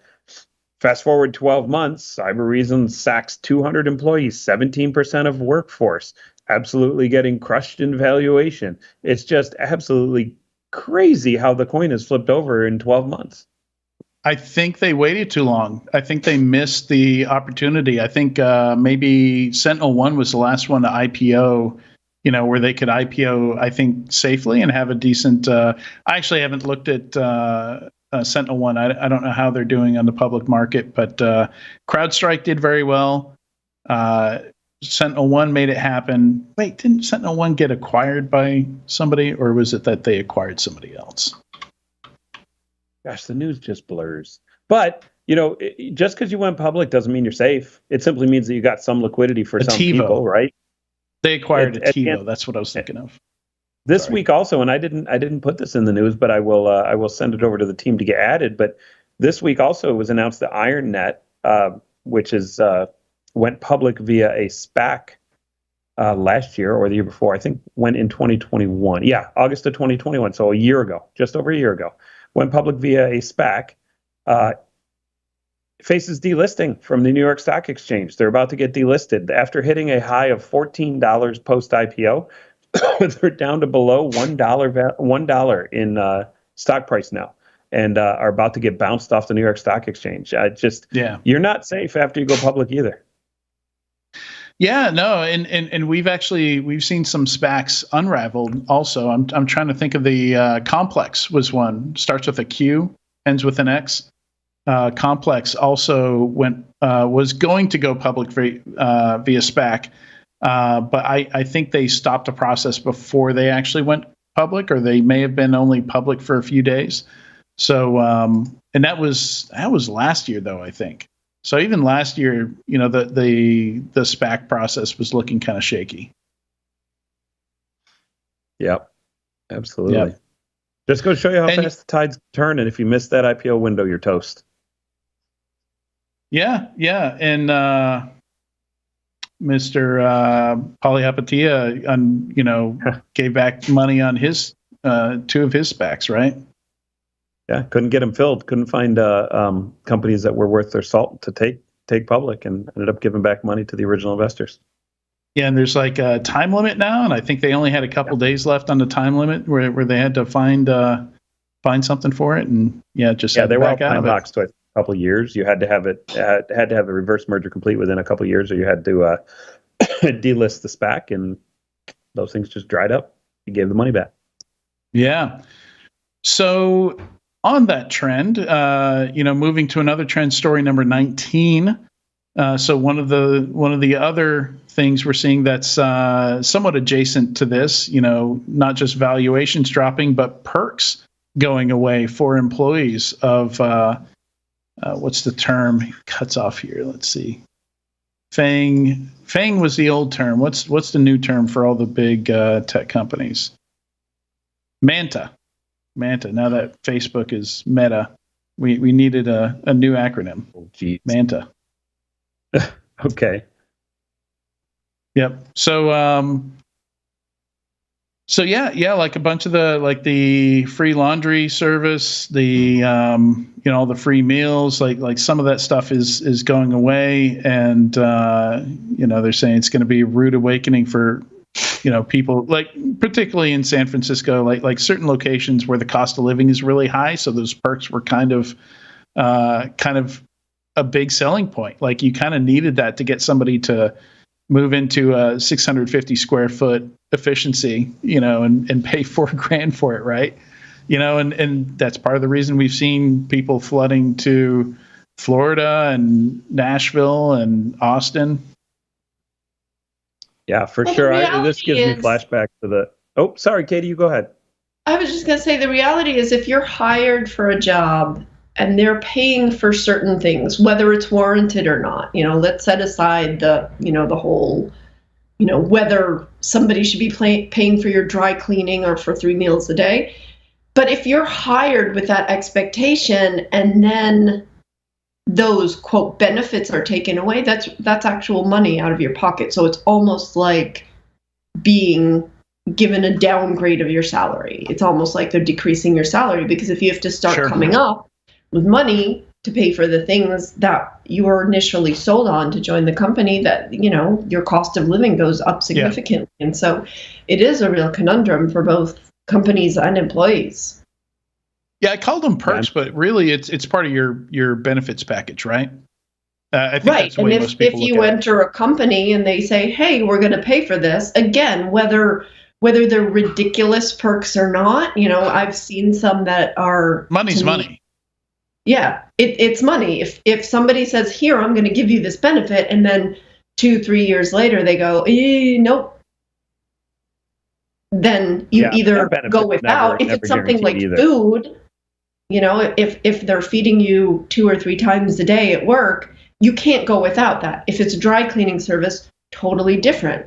If it's a gym membership, you probably shouldn't go without it, but you could go without it. So, you know, there are certain decisions that have to be made, but if they're basic, you know, some of these basic things, you know, transportation benefits, issues like those, it decreases your actual salary, because you have to pay for certain things now that when you were recruited, you know, it was part of the dating process, right? You were promised all these things, and then 20 years into the marriage, you're like, okay, this is not so good anymore.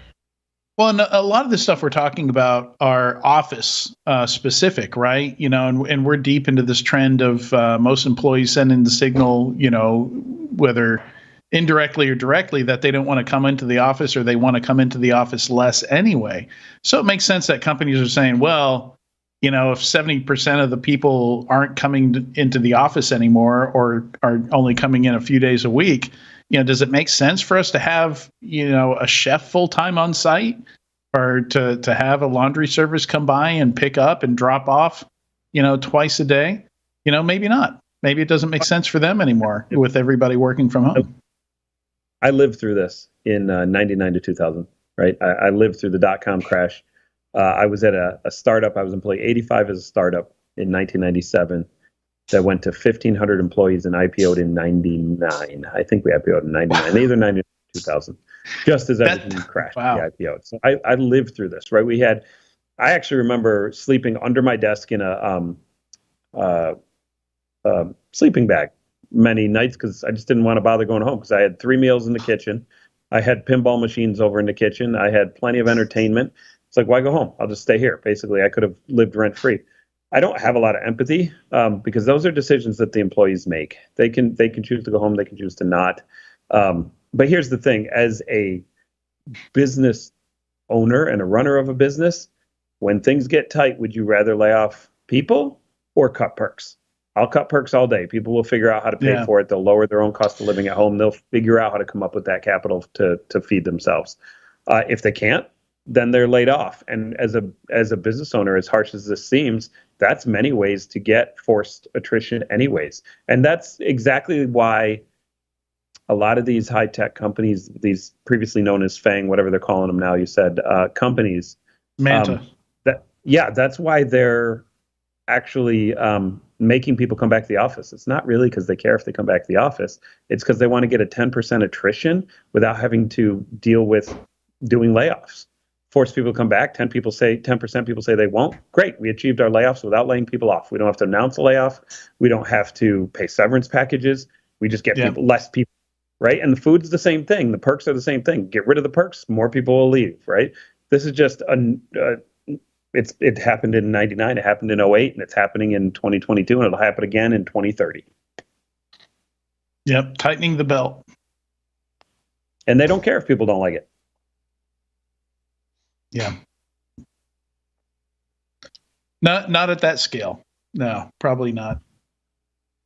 All right, so I was looking for others that were kind of, I don't think we have anything else along those same lines. So let's tackle funding real quick. I'm not going to go into all of these. 120 million is a pretty big round, but they're calling it a pre-IPO round. I mean, unless it's early stage, like there are no Series C, Series D. Like people are calling them like you see debt financing rounds, you see add-on rounds, you see.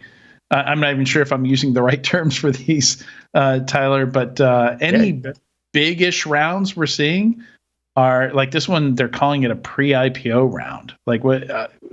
Is it a D? Is it an E? Pre-IPO rounds it's just a generic term for saying this should hopefully be our last round before we IPO. Doesn't mean that IPO is imminent. Doesn't necessarily means IPO will be in the next year or even 2 years, right? It just means that this is likely going to be the last round before we IPO. We're driving towards, to IPO, you have to have much better business metrics than you do when you're a burning VC-backed company.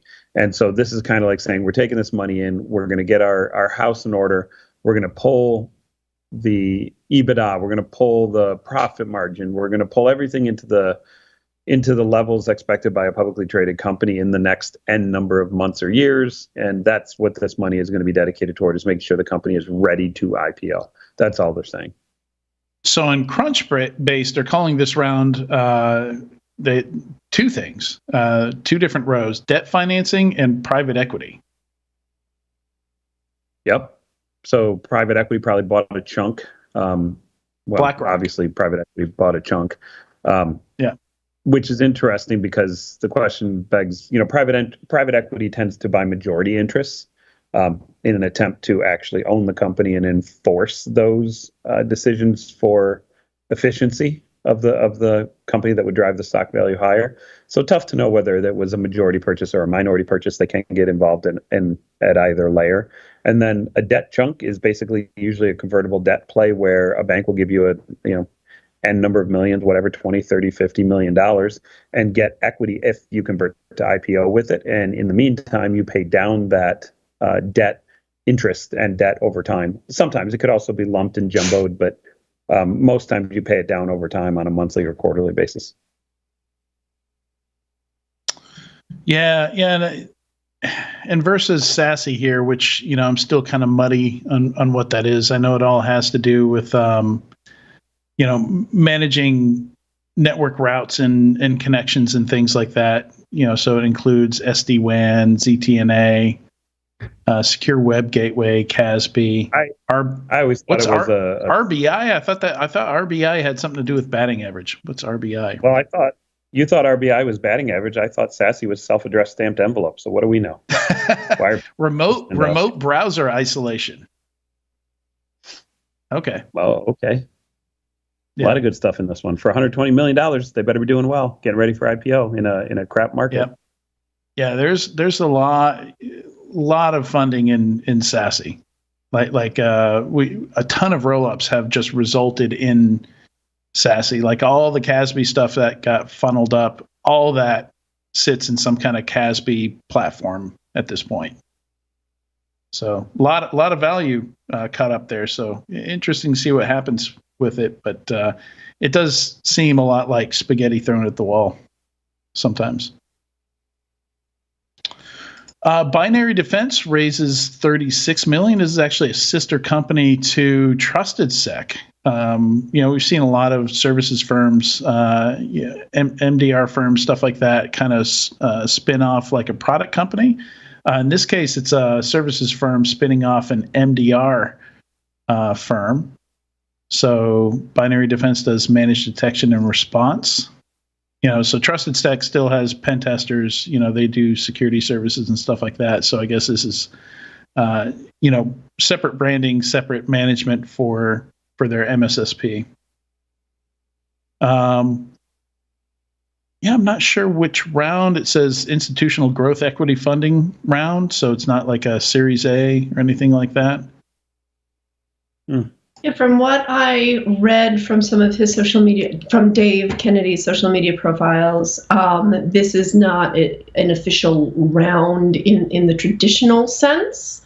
Yeah, it's not a VC round, right? It's right, exactly. And they're, they've done really well with both businesses, both Trusted Sec and Binary Defense Systems over the years, and they just want to ramp it up even quicker. They just built a new office. They're hiring a lot of people. And obviously this market's really, really hot right now. And with economies of scale and the economic downturn, it's probably going to become even hotter. So this was really an investment in the people and the tools that they have at their disposal, if I'm reading it right. Yeah, it's interesting. It's kind of vague for sure, but it does say it's, first of all, it's Invictus Growth Partners, it's growth equity and buyout firm. All right, well, you're buying shares and you're hoping it goes up. Isn't that just essentially a VC play? I mean, sure, they're talking about how bootstrapped it was and they're trying to play hey, we're still kind of this bootstrapped, scrappy, non-VC backed company, but not sure that that's actually any different than any other round we're seeing here. Well, 36 million, still 36 million from outside the organization. Exactly right. That's exactly what I'm trying to say. 36 million infused from somebody else. They got something in return. Typically it's equity or debt. Either way, they own a part of you, and that's what venture is. Yeah. All right. Let's see. Yeah. No, not going to talk about that one. What about Alethea? What about Alethea number 7? Yeah, that's what I was looking at as well. Yeah. That looked. That definitely looks not like the others. So using machine learning to identify disinformation and social media manipulation. And the Series A, $10 million Series A, is led by Ted Schlein and Kevin Mandia. Yeah, so that's raises some eyebrows. And it did say Kevin Mandia. It didn't say, because Kevin Mandia is part of Ballistic Ventures. So, yeah, I'm always confused on that. Like, usually you do have an individual attached to a VC investment. So the headline. Sometimes the headline wording makes does say led by. It does say led by Ballistic in the headline when you click the link. Oh, yes, it does. It does. Good point. Yeah. Okay. Yeah. So sometimes it's just I try parsing the wording, and I can't imagine that Kevin Mandia is going to do investments outside of Ballistic Ventures. While he's a partner there. Yeah. No. What's interesting to me on this one? Sure, it's a 10 million Series A, right? So first of all, what we're seeing a lot more of now, and I've been doing a bunch of research on the Series A sizing, is 10 million tends to be the sweet spot right now for the Series A's, right? 10, 12, 15. Somewhere in that number, usually in the 10 to 12 range, seems to be the sweet spot. So that's something that we can talk about from a trending perspective. But for this particular one, Ted and Kevin, I mean, come on, like that's a who's freaking who. That like if those two guys are sitting on your board, you're having a good day with introductions. You're having a great day with GTM support. You're having a great day from a board perspective. So who knows how far along the technology is. But I think it's really unique. Disinformation, misinformation, and social media manipulation is a massive problem. I mean, almost to the point where you get into nation state discussions, you get into political issues, you get into all sorts of manipulation of media and humans. Super cool idea. I think it's shooting for a big target. Question is, can they create a technology that actually detects and mitigates that stuff? So if you do look up this company, make sure you go to athlea.com and don't just Google Athlea, because athlea.ai is completely different. They are creating building a decentralized protocol to create an intelligent metaverse inhabited by interactive and intelligent NFTs. Yeah, that's not the right stuff. Not the same company.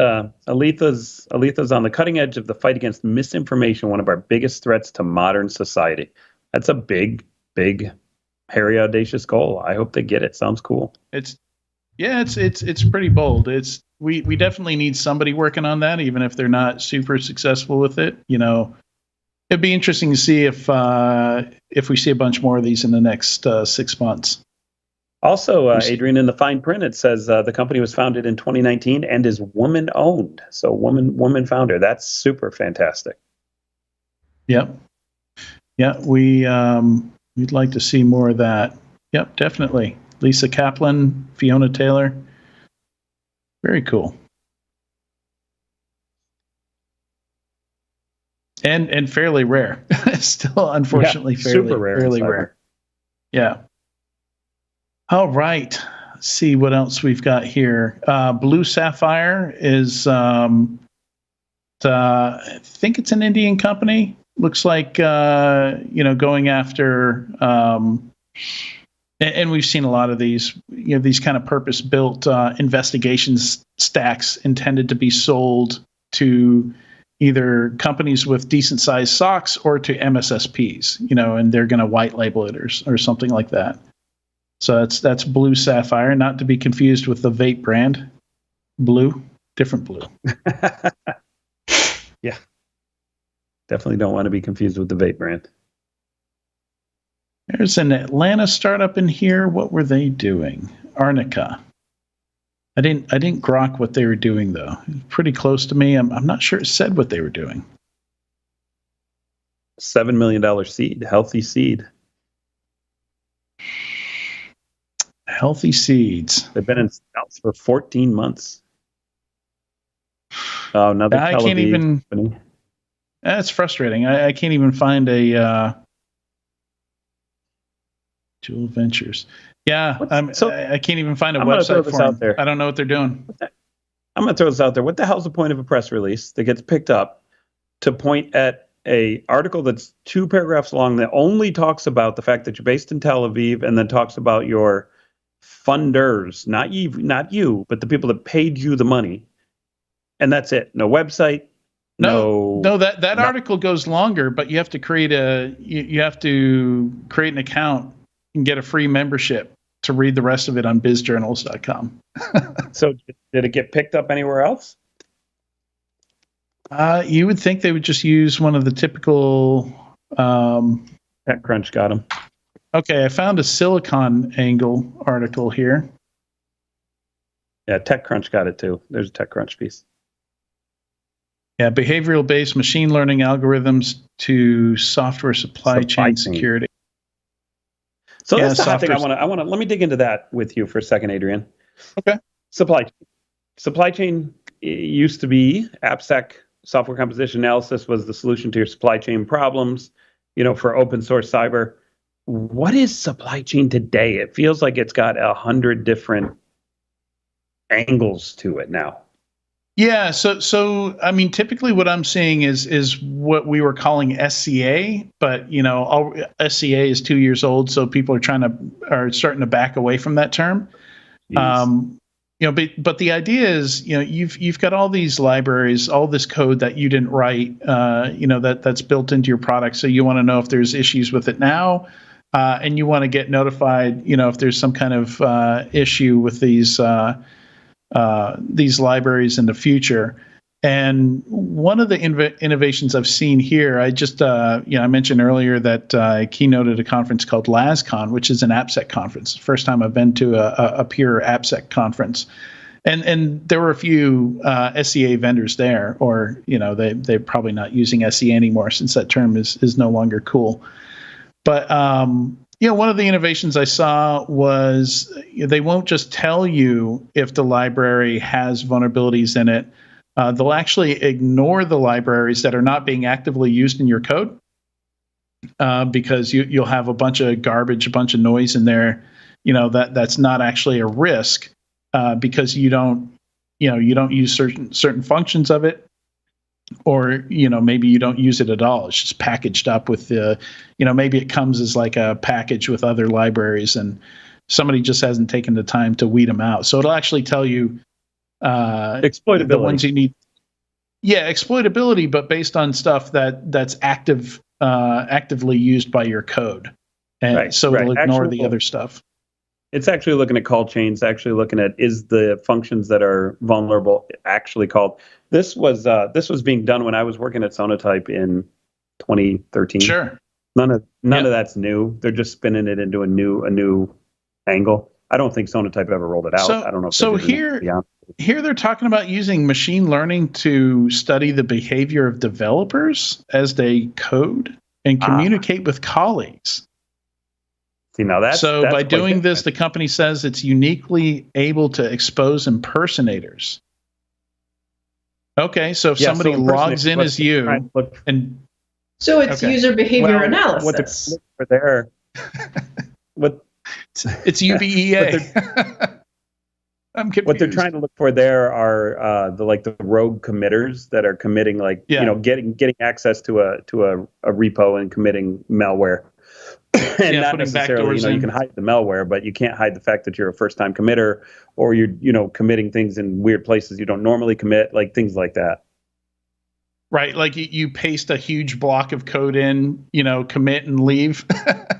That would be pretty suspicious. Around in 2013 as well. I just don't know that these things ever got actually innovated inside the companies I was working for. But okay, super cool. The last thing I'll say about this particular company it has the Israeli mafia in play, right? Yeah. It's got as angel investors, it has the CEO and co-founder of Orca, Avi Shua, has Dror Davidoff, who's the co-founder and CEO of Aquasec, and I'm going to murder this name, but Baruch Sodogursky, the head of developer relations at JFrog, all participated in the round as well. Yeah. And now we're going to move on from funding. Passage is joining 1Password. So 1Password did an acquisition. I understand Passage has something to do with passwordless. So yeah, it looks like they've got an iOS SDK, device native authentication, passkeys, SMS and email login. Yeah, so they're kind of like an authentication provider, I guess. That could be interesting, connected with 1Password. It could help jump 1Password forward with the types of technology that they can offer instead of just being a password manager. They can actually integrate inside the apps now and do better security there. It looks like they might be like an Auth0. Yes. An authentication stack that you can embed into your application. So that's pretty cool. And they support Go, Angular, Node.js, React, all Vue, all the usual front end all the cool stuff. Yeah, all the cool kid front end stuff. Yeah. Interesting. That definitely takes 1Password in more of an enterprise direction, certainly expanding beyond just the monolithic password manager app. Let's see. So this one was funny, number 17.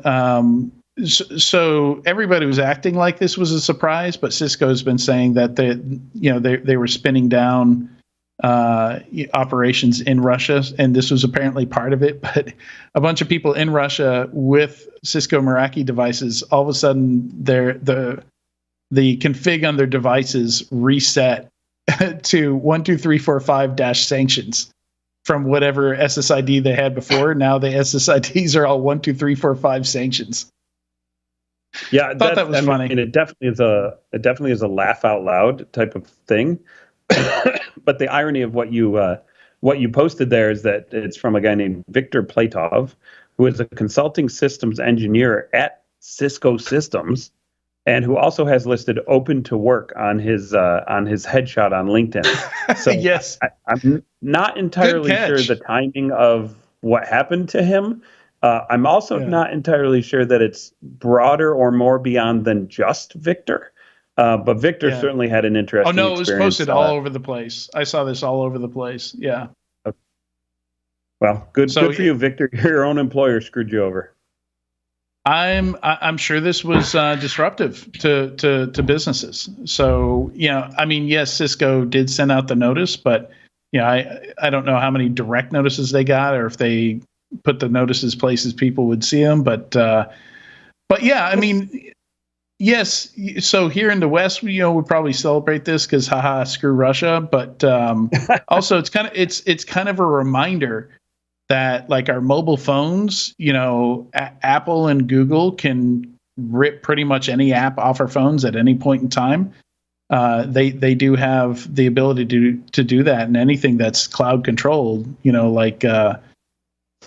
like Cisco Meraki devices, or maybe your security appliances and stuff like that. Anybody can. I'm going to go way beyond that. I'm really going to press double down on this problem, because literally anything that is centralized, you have the ability to get shut down. Period. Full stop. Yeah. No matter what it is, right? So, for example, I'm launching a Substack starting tomorrow. It's going to be sending out. What if Substack decides to say, "Hey, we're going out of business," or "Hey, we're not going to support anybody in North Carolina anymore"? I'm done. part of what slowed me down putting together the stories here is Substack was down yesterday. They were returning 504s to everybody for a couple of hours yesterday, which really slowed me down getting the stories loaded. So, I mean, I think it's just that's the nature of having centralized cloud-centric style solutions. And everything's moving more and more towards that over time. I think it's going to be really bad when Amazon goes down, or an Azure cloud goes down for a period of time. Just huge swaths of businesses will fail, right? We'll just be stuck in the mud until things get fixed. And if the company DeFi is the answer. A lot of Russia toast. DeFi. DeFi. Of course, that's all centralized too, right? Like some kind of exchange has to run the, none of it works without centralized services anyway. Power always consolidates into the hands of few. Yeah. Let's see. Anything? 4 ways that cybersecurity startups can boost adoption and shorten time to value. That is mostly an article about product-led growth, I think. But still, some want to good get points. Going, we can dig into that one. Yeah, some good points, some good stuff in there. Interesting here, number 15. FTC takes action against Drizzly and its CEO, and they took action against the CEO personally. Any company he creates in the future, he has to go hard on security for, according to the FTC.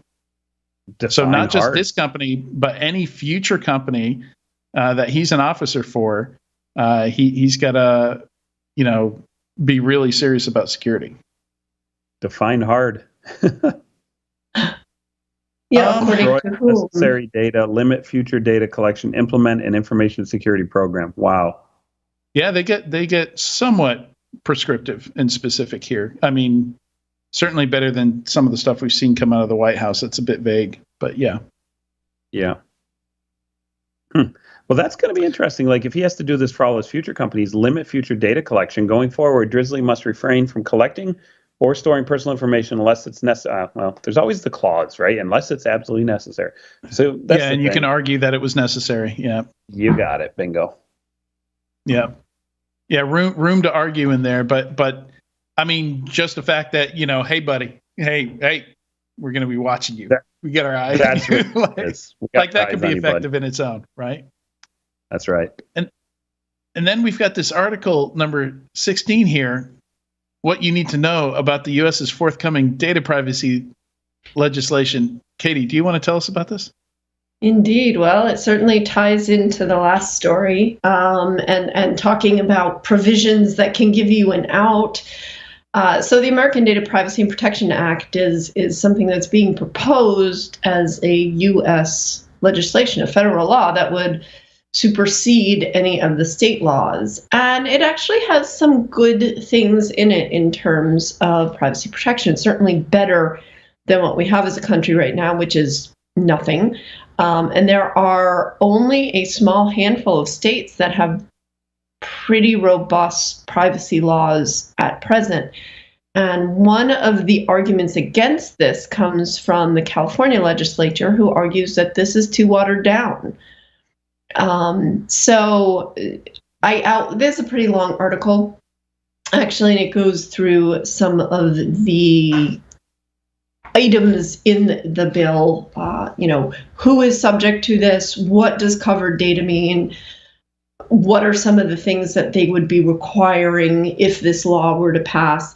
I'm not sure that in its current iteration it's going to pass, but it's at least a nod towards the fact that we need something better, that we have a history and a tradition in this country of leaving things up to individual states, and that's okay for certain things, but when it comes to business, you're dealing with states like Alaska or Mississippi that basically have nothing.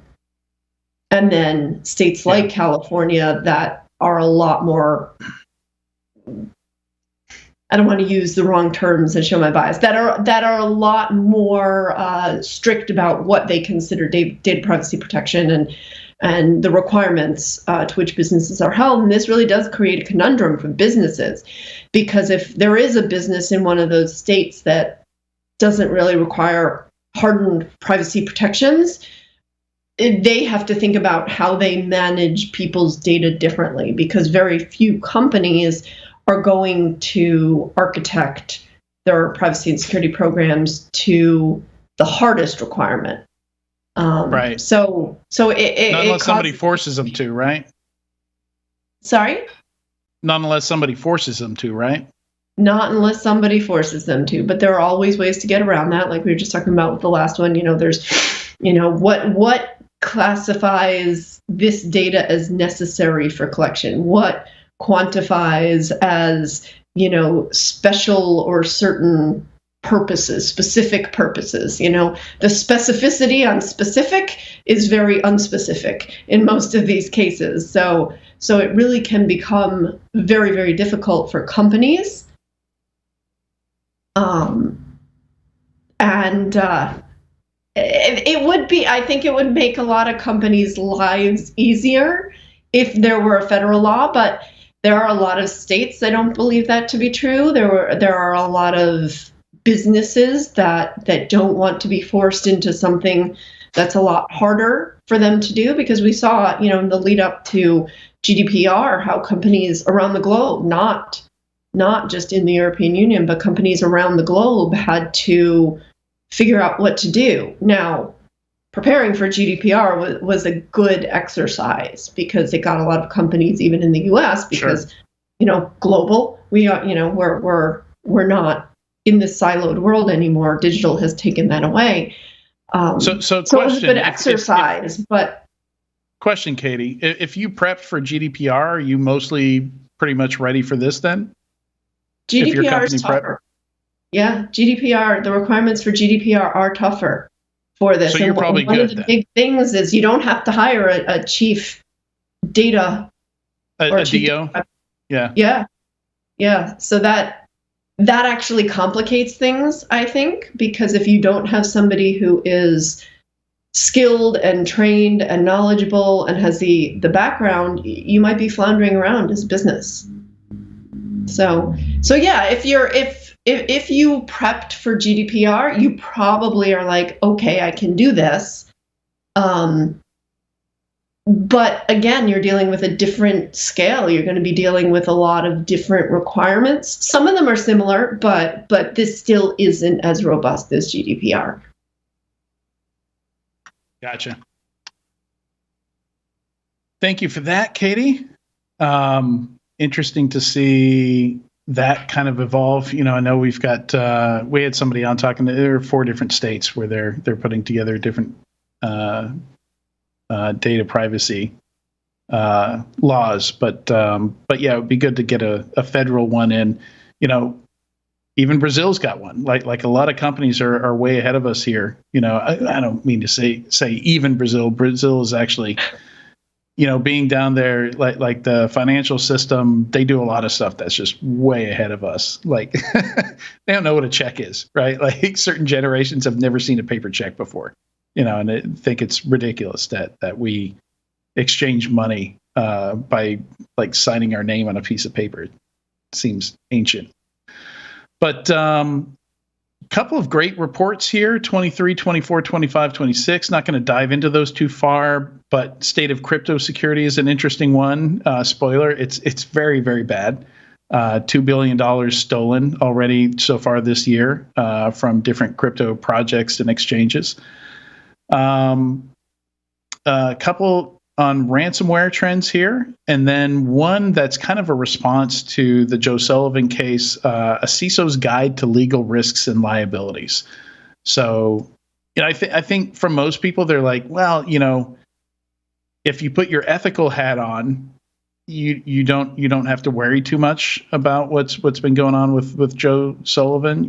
Like if you don't try and hide stuff, that's clearly illegal to hide. You don't have too much to worry about, but still worth a read. Some good contributors to that guide.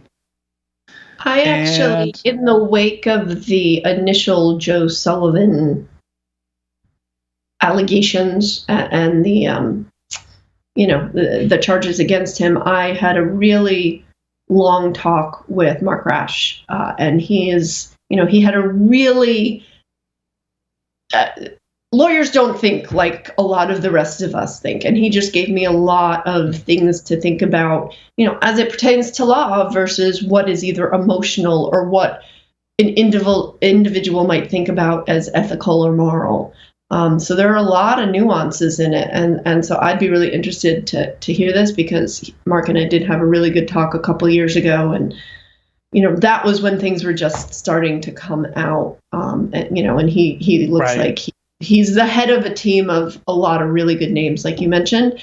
But it was definitely interesting to spend, an hour and a half or so on the phone with a lawyer who had a very unemotional view of what was going on, as well as the deep knowledge of, okay, this is actually what this means in legal terms versus, I don't think you mean what you're saying. What's the Princess Bride quote? I don't think you understand what you're saying. I don't think that word means what you think it means. Yeah. Right. Exactly. Yeah. That was basically the gist of it for a couple of different points, I would say. But whatever it was, and he'd say, well, actually, legally, what it means is. So it clarified a lot of things in my mind. Yeah. Right at the outset. Yep, cybersecurity lawyers are good to chat with. I got to chat with one as well on the Joe Sullivan case, though it was a Chatham House rule situation.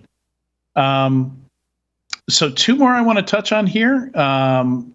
Number 30, just the economics of this was kind of breaking my brain when I saw this. You can get access to. So this is the last quarter. I think Q2 2022, you could get access to 576 corporate networks for $4 million. That's the total of what everybody was asking on these initial access broker, like clearly illegal black market websites where they sell access to companies. And I was sitting here thinking, like, this is smaller than the smallest funding that we'll talk about today. Like, yeah. That's pretty good ROI, actually, if you think about it. Yeah, that's less than $8,000 a company to get into a company. That fits into quite a few marketing budgets for security. Yeah, it's under $7,000. They can just buy access to companies' networks and fix them. There's a couple of points here, though, right? According to the article, Q2 of this year, that total value was $660,000. Now it's up to $4 million. So my gut tells me this particular collection of data was probably a fresh site that was just starting to announce things with access. So I think it's kind of a misrepresentation of the true value. However, if you can pop a couple companies at $7,000, the ROI is probably financially there to get 10, 20, 50 out of each one. It could be a reasonable return on investment from a business perspective for the attackers. The other thing to throw out there is, what does access mean, right? You got to get into the nuance of that. Is it access to one person's email? Is it access to the admin system or the LDAP system, right? Like, fundamentally different levels of access. It differs quite a bit, yeah. Yeah. In a lot of cases, it's access to a system who has admin access to, the company's networks or other systems. It's definitely something. It is initial access vector. It's something that presumably you could build off of, and occasionally some of them that hit these sites, the researchers say is just garbage. And with any black market, you've got to be careful not to. Not to do business with the wrong person. But the actual report that this comes from is number 24 on our list of stories today, and that comes from what is the name of that company? That is Kayla. I'm not sure how to say the name, but that's part of the work that they do, is they do that analysis. And then the last one today is for the cybersecurity marketing folks out there. If you both want to click that link, it's to a tweet from Malwarebytes where they issue an apology for publishing a story using stereotypical hacker, green commands on green screen hacky and hooder imaging, which goes against their. I just thought it was cute. I absolutely loved it because they go through and not only just say, "Hey, we're sorry for using hoodie hacker photographs," but they also go further along to say that they're going to hold themselves to higher standards and use pictures of the word ransomware spelled out with letters cut from magazines, pictures of padlocks, and photographs of people looking at their laptops with shocked faces going forward. That's the higher standard that they're going to hold themselves to. And an intern has been chosen to take the blame. He has been chosen to take the blame. This intern, this unpaid intern, is taking the fall. And HR is in the process of informing them of the mistake they are now responsible for. This is good comedy. Yeah, it's great. Oh man. But yeah, I had to end with something light like that. Sometimes the news is pretty heavy, but this one made me happy. Well, because you're not the intern. I've been that intern, but today I am not that intern. Not today. Not this day. Thanks so much, Tyler and Katie, for joining me today. It's been a blast. Thank you, Adrian, as always. All right, and a big thanks to everyone watching or listening to this week's episode of Enterprise Security Weekly. We will be back same time next week. We got a good one for you next week also. We've got a CISO panel where we are going to discuss that. Actually, not everybody on it is a CISO. We got some great folks. Some of them are CISOs, some of them aren't, to discuss the ins and outs, the ethics of that case and that situation and the impact it could have on the industry. And I'm very, very excited about that one next week. So see you then.